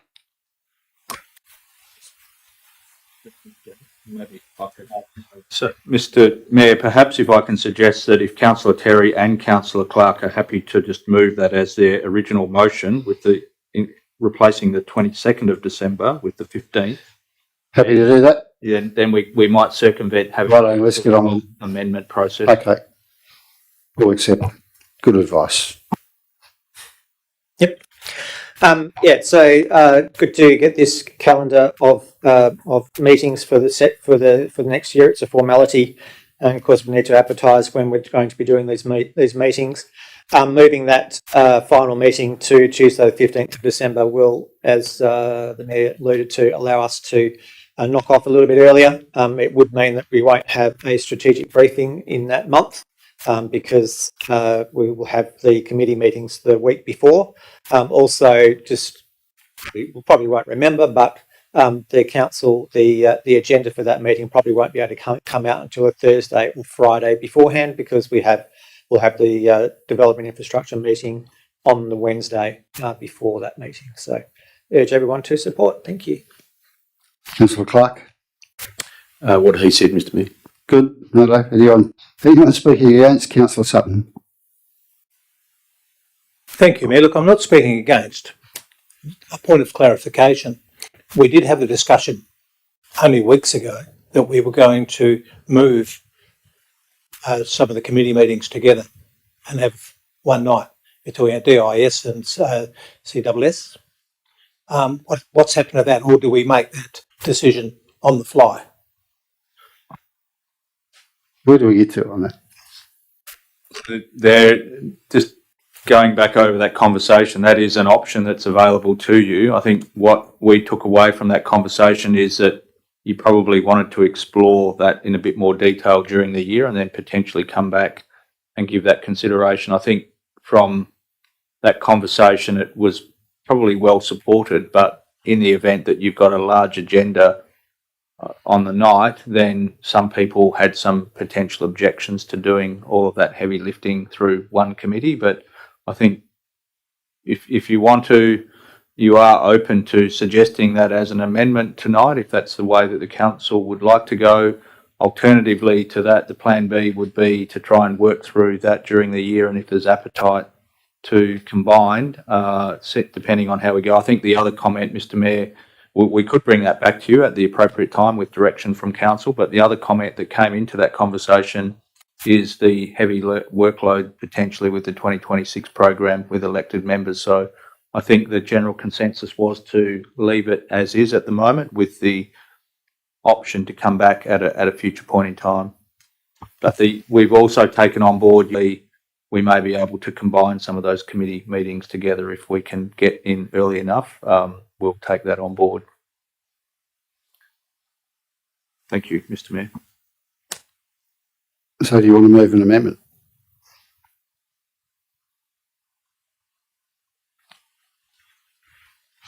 Just on my point of clarification, my memory is obviously different to the CEO's, because I thought we were happy to combine them and actually make it if we've got a loaded agenda on one or the other, then that becomes the different one.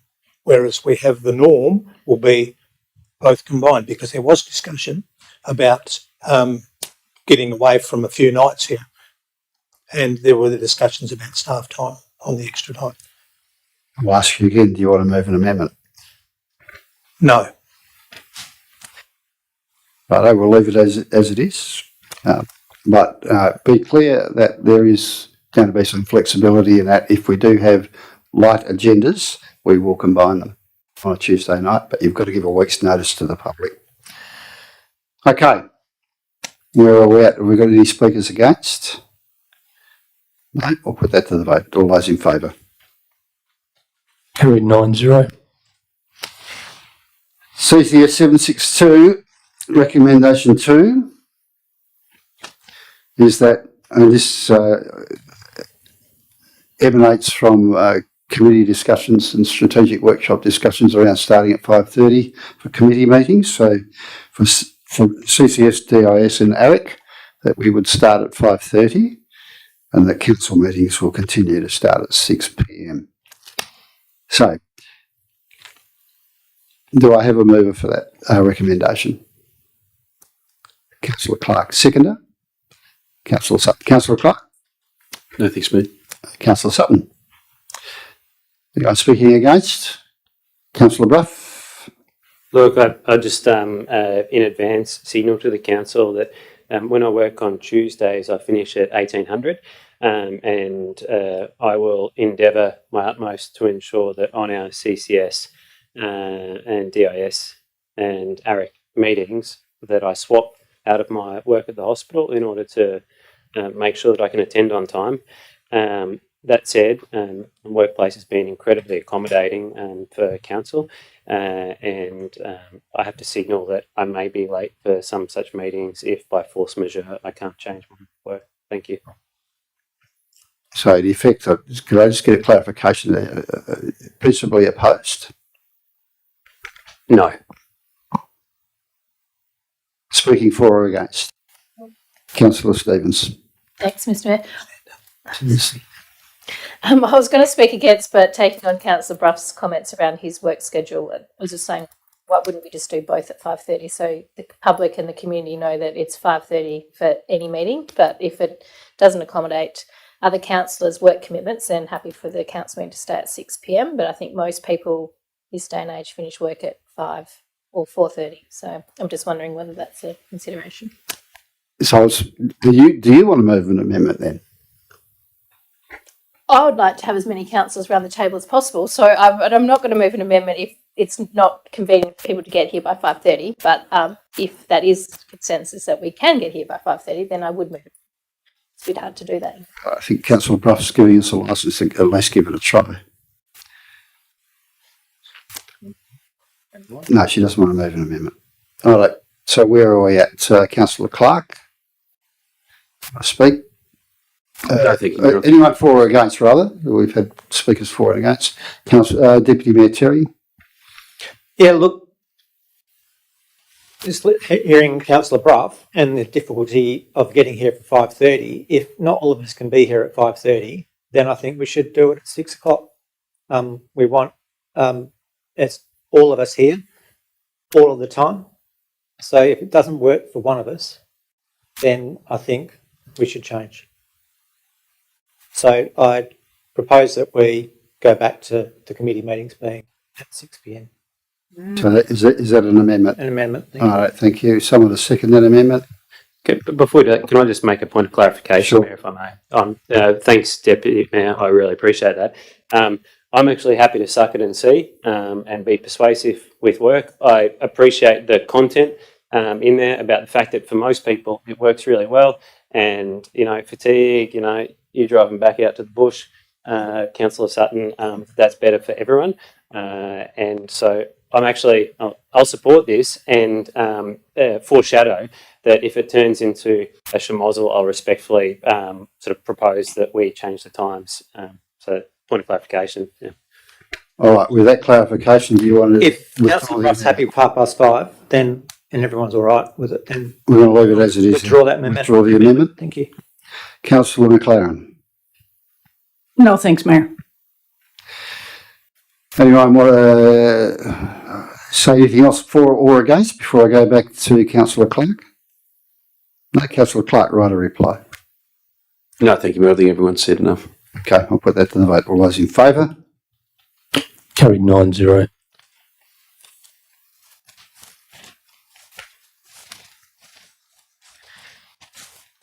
CCS 763, which is invitation to delegates from Perone and Gallipoli to attend ANZAC commemorations in 2026. The recommendation is that Council approve the proposal to invite delegations from Gallipoli and Perone to participate in the 2026 ANZAC Day commemorations, and the communication and formal invitation process to Gallipoli and Perone with the Mayor to extend invitations as appropriate, and secondly, to authorise the CEO to make arrangements for accommodation, hospitality and other related expenses for the delegations, subject to any specific resolutions of Council, noting that the delegates will be required to meet the cost of their own airfares.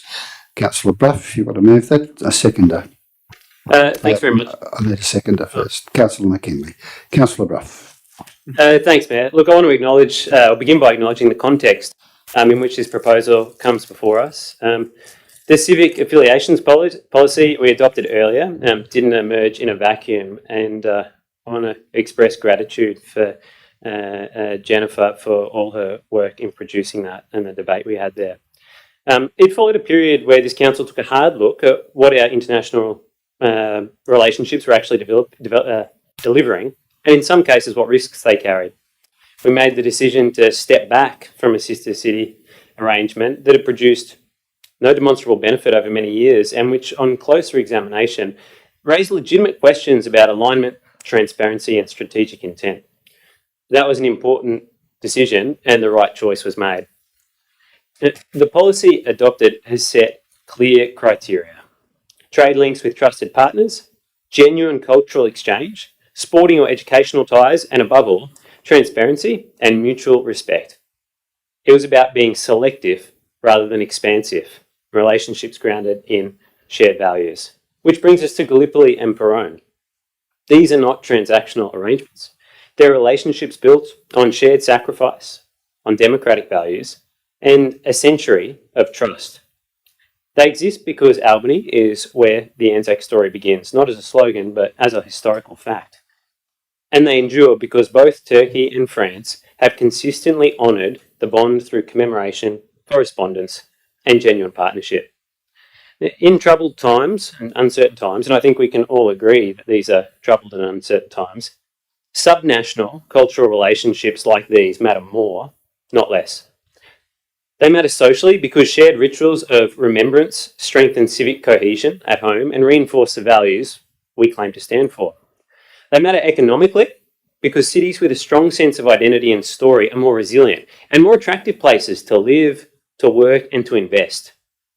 And they matter geostrategically because people-to-people ties grounded in history and liberal democratic values are a quiet but real form of soft power, one that open societies should not neglect, particularly at a time when some authoritarian states deliberately seek to exploit the openness of democratic institutions for their own ends. Now, not all relationships are equal. Some are built on shared history and mutual respect. Others are built on vague promises and asymmetric expectations. And this council has learned to tell the difference. I also want to note the balance of this proposal. Delegates will meet their own cost of their airfares. Our support is limited, budgeted and transparent. Albany RSL has been consulted and supports the proposal wholeheartedly. It's proportionate, considered stewardship and not symbolic excess. So with the bicentenary of Albany approaching, this invitation signals that we understand our place in national history and are prepared to honour it properly, not just in words, but through relationships sustained over time, with the right partners for the right reasons. Thank you. Councillor McKinley? No, thank you, Mayor. Anyone wish to speak against? No? I'll put that to the vote. All those in favour? Carried 9-0.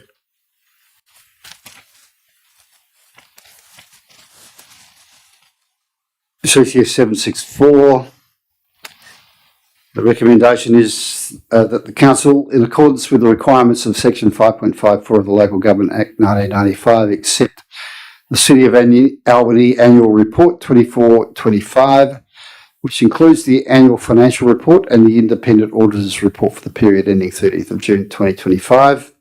And secondly, in accordance with Section 5.27 of the Act, give notice that the annual electors meeting to receive the City of Albany Annual Report 24-25 and other general business be held at 6:30 p.m. on Thursday the 5th of February 2026 at the City of Albany Council Chambers, 102 North Road, Albany. Someone to move, please.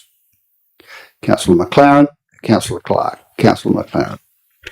Mayor, this is quite an important report that we have, the annual report, and there's a lot of detail in it. I really appreciate all the work that goes into it by all of the officers. And I found it easily digestible as far as, graphics where you could see in a glance, the important information that was displayed. You indicate the number of seniors, for example, I think it's 905, that are involved in the seniors program. I'm always surprised when this comes to the council meeting and we don't get a chance to chew it over in the committee meeting beforehand, because then we might be able to, be a bit more substantive in our assessment of it. But this report is the one that goes to the electors meeting. And that electors meeting, because we've set the date now, or we're talking about setting the date, is an opportunity for us to reflect in greater detail. And it's an opportunity for the members of the Albany, electorate, the Albany public, to also come in and comment on the work and the priorities that we have, the achievements that we've made. And so this is a very important piece of work. And I personally, think it reflects well on the work that we've all done over the last year. So I encourage everyone to support this report in that we're accepting it today, but also to, over the next couple of weeks, have a look at what the content is and, talk it up in our communities. This is one of our roles as counselors, is to communicate to the people in Albany the good work that we're doing and the challenges that we have in meeting the standards that are set for us. So I'm looking forward to the electors meeting, and I hope that a lot of people come and that we talk about this in detail. Please support this. I accept this and I move this motion. Councillor Clark. Thank you, Mayor. Just probably one thing is congratulations to the council officers who've put it together. It's a great document. It's a good read, and as Councillor McLaren quite rightly said, it's got some really, really good information and highlights just what a great city we live in is, and the amount of work that is actually being done on a yearly basis by the council. So it's ideally to Andrew Sharp and his team, because councillors do their bit, but it's the council officers who do all the work. So thank you. Anyone wish to speak against? Councillor Sutton. Once again, Mayor, not speaking against, point of clarification. We've just been talking about the meeting times of committees and OCMs. Then on point 2, the meeting starts at 6:30. Most meetings we see, people are raring to go at 5. So why are we going out to 6:30? Or is that under state law? That sounds like an operational question. The CEO. Yes, there was feedback from community about people having access to come to the meeting, and I think the council has taken that on board, and that 6:30 date has been set for very many years, but ultimately council does get to set that time, that start time, I should say. Councillor Sutton. Thank you, Mayor. Just further on that clarification, I don't remember that many people turning up to the last few. So all this public consultation, what, the 2 of them or 3 of them? Well, that may be a point, but the lady who happened to be very gracious, report back on what the annual report is in the audience today. Councillor Bruff. I withdraw. Yeah. Do you want to leave it at that? Yeah, look, I'll propose an amendment then. So the proposed amendment is 764.2. The annual electors meeting to receive City of Albany annual report, etc., start at 6 p.m. on Thursday, the 5th of Feb. Do we have a seconder? Councillor Sutton. Councillor Bruff. Thanks, Mayor. I was very persuaded by the comments that there's sort of public consultation about wanting a late start time. However, Councillor Sutton reminded me where we've had an electors meeting with, I think one time there was no one. And business has already, or always, since I've been here, been pretty small. I've written to Many Peaks, Napier, Wellstead, and Calgon at various times, or community groups, saying, it's your electors meeting, come on, get on board, this is important, democracy, rah, rah, rah, and no one came. So I think, fair warning, if it's a bit better from a functional perspective, 6 p.m, I think we can take the feedback and then sort of also take feedback from the punters who have attended and change the time. Councillor Sutton. Anyone speaking against? Councillor McLaren. I mean, correct me if I'm wrong, but did not we just hear that the reason people aren't turning up is because it's too early? And so we're trying to move it later so that we get more people. No, it's been held at 6:30 every year for 10 years. So this isn't a time change. The original motion is at 6:30, and it's been that way for at least 10 years. And the amendment proposes we move it to 6 p.m. And what was the feedback from people? Sorry, I couldn't quite hear what the CEO said. Do you want to Yeah, so my understanding is that I've been going to these annual electors meeting for the past decade, likewise with some of the elected members, and that dates back before my time, where the community wanted to have that time set at 6:30, and we've traditionally kept that time. So council does have the right to set the date and the time, but I think we've just abided by that feedback that's been standing with this council for a long period of time. So, Councillor McLaren, you have the floor. So with that clarification, I'm happy if they think we're going to get more people at 6. Okay. Does anyone else want to speak for or against? If not, we'll put that amendment to the vote. All those in favour? Carried 9-0. Okay, that becomes a substantive motion. Councillor Bruff, do you want to, or should we go back to Councillor McLaren? A substantive motive with 6 p.m. You were the original mover, and Councillor Clark the second. Councillor McLaren. Thank you, Mayor. Yes, obviously the amended motion is an attempt to increase the participation. So the challenge still remains to get people here at 6, and I look forward to that challenge. Councillor Clark? No, thank you, Mayor. Anyone speaking against? No, I'll put that to the vote. All those in favour? Carried 9-0.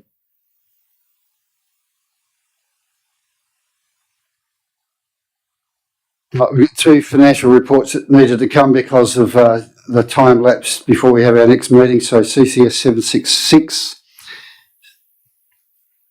65 rather.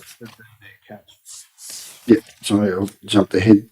The recommendation is that the list of accounts are authorised for payment under delegated authority to the Chief Executive Officer for the period ending 30th of November 2025, totalling $8,562,142.01 be received. Someone to move. Thank you, Councillor Sutton. A seconder. Councillor McKinley. Councillor Sutton. Councillor McKinley. Anyone speaking against? No, put that to the vote. All those in favour? Carried 9-0. CCS 766, monthly financial report for... the recommendation is that the monthly financial report for the period ending 30th of November 2025 be received. Someone to move that, please. Councillor Stevens, Councillor McLaren, Councillor Stevens. Councillor McLaren. I just want to say it's great when we get a report, within cooey of the month ending. It's obviously was, we need to keep on a track of the financial reports in a timely fashion. And I think this is great that we've got this, and hopefully we can try and get them a bit quicker next year, but I realize there are issues with that, but yes, let's support it. Anyone speaking against? No, we'll put that to the vote. All those in favour? Carried 9-0. We've dealt with DIS 458. DIS 459.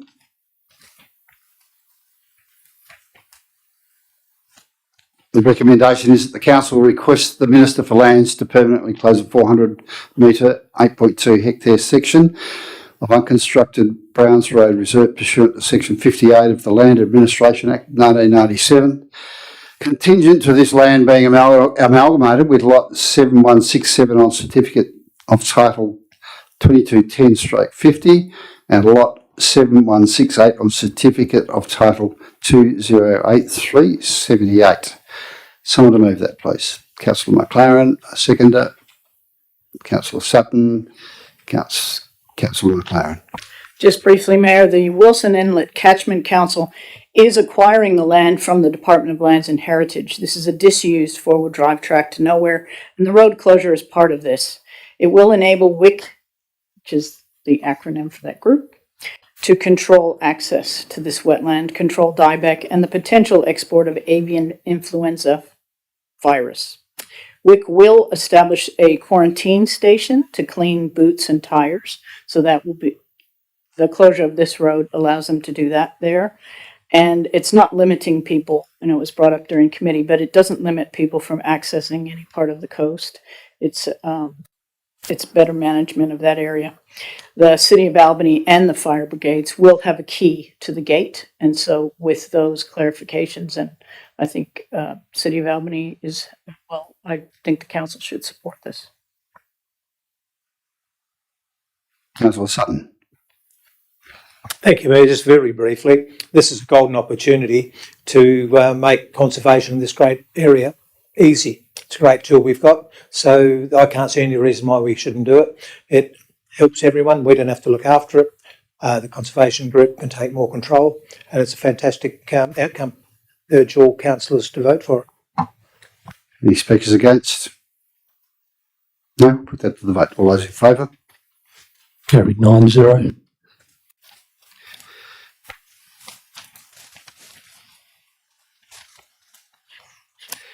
DIS 460 has a confidential attachment. Does anyone want to refer to anything in the confidential attachments or get any clarification from it?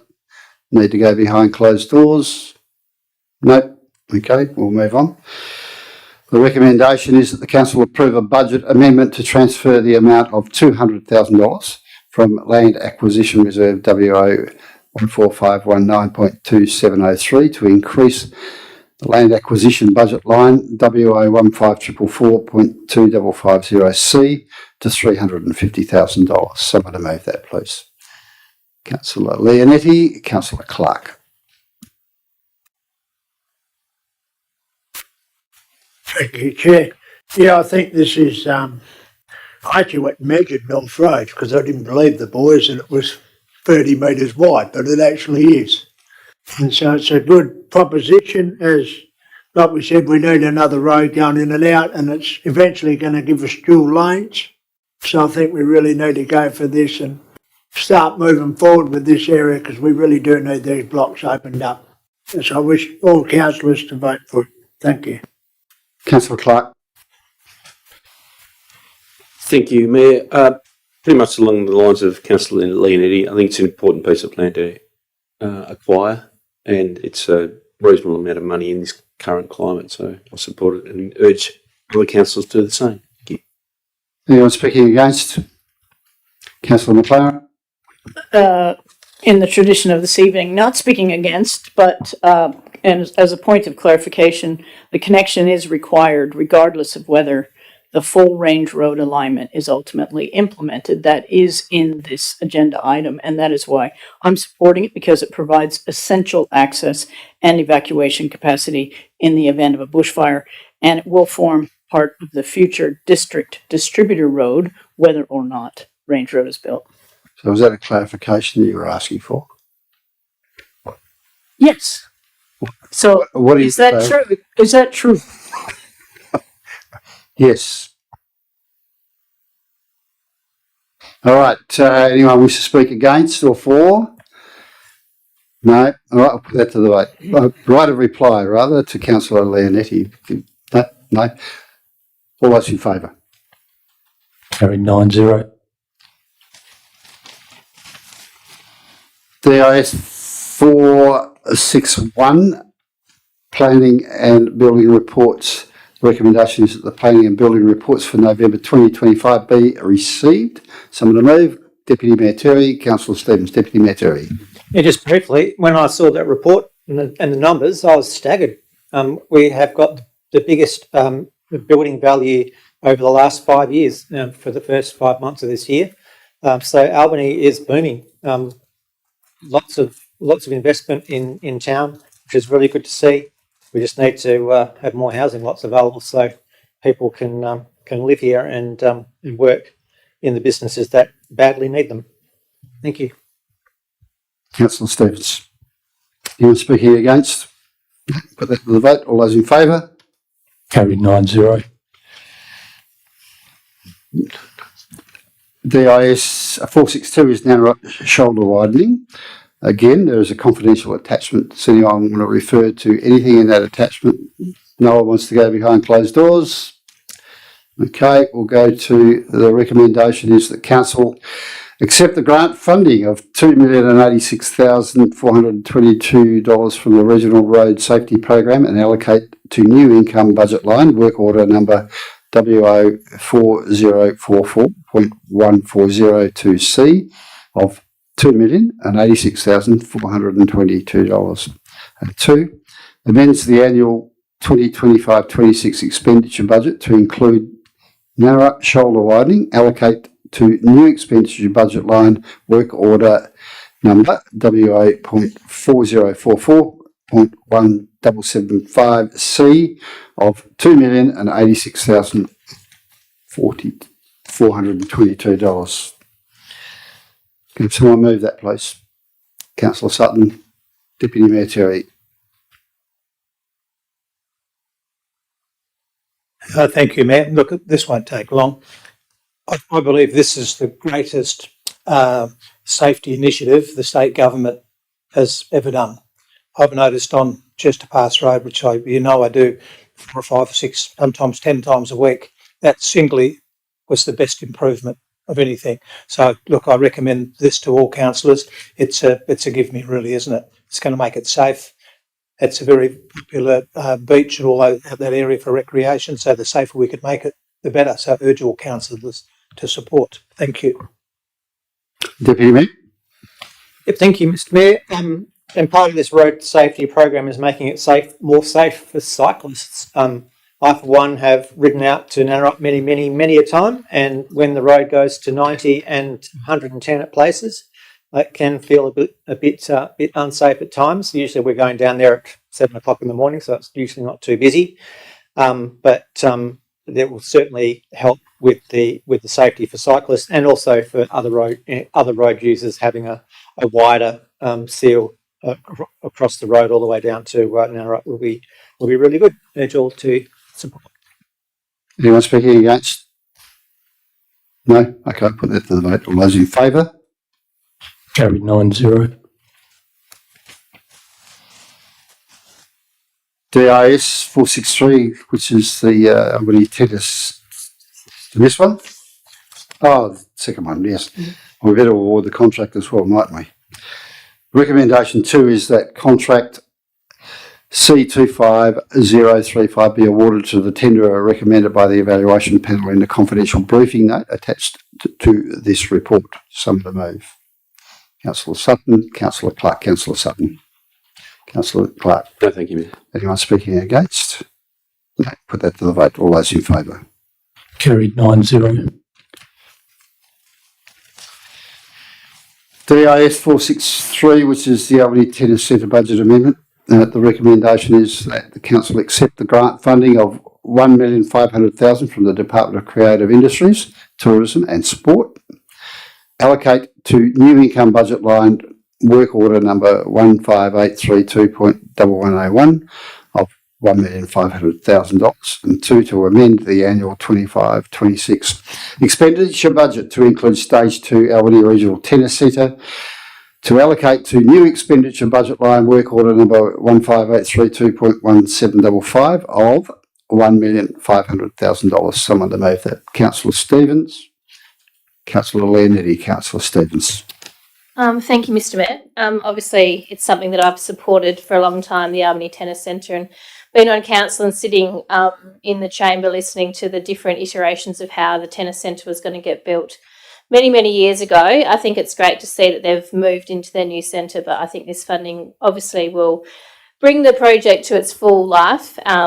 And I think it's incredibly important, and I think it will really help shape the way that tennis evolves over the coming years, not just for the tennis community that are already playing, but for those residents that can go and use those courts and book them outside of the times when tennis is using it. I can't wait to see the lights on when the lights are there and it full of people having a hit of tennis all hours of the day. So great outcome, and I look forward to seeing the next stage developed.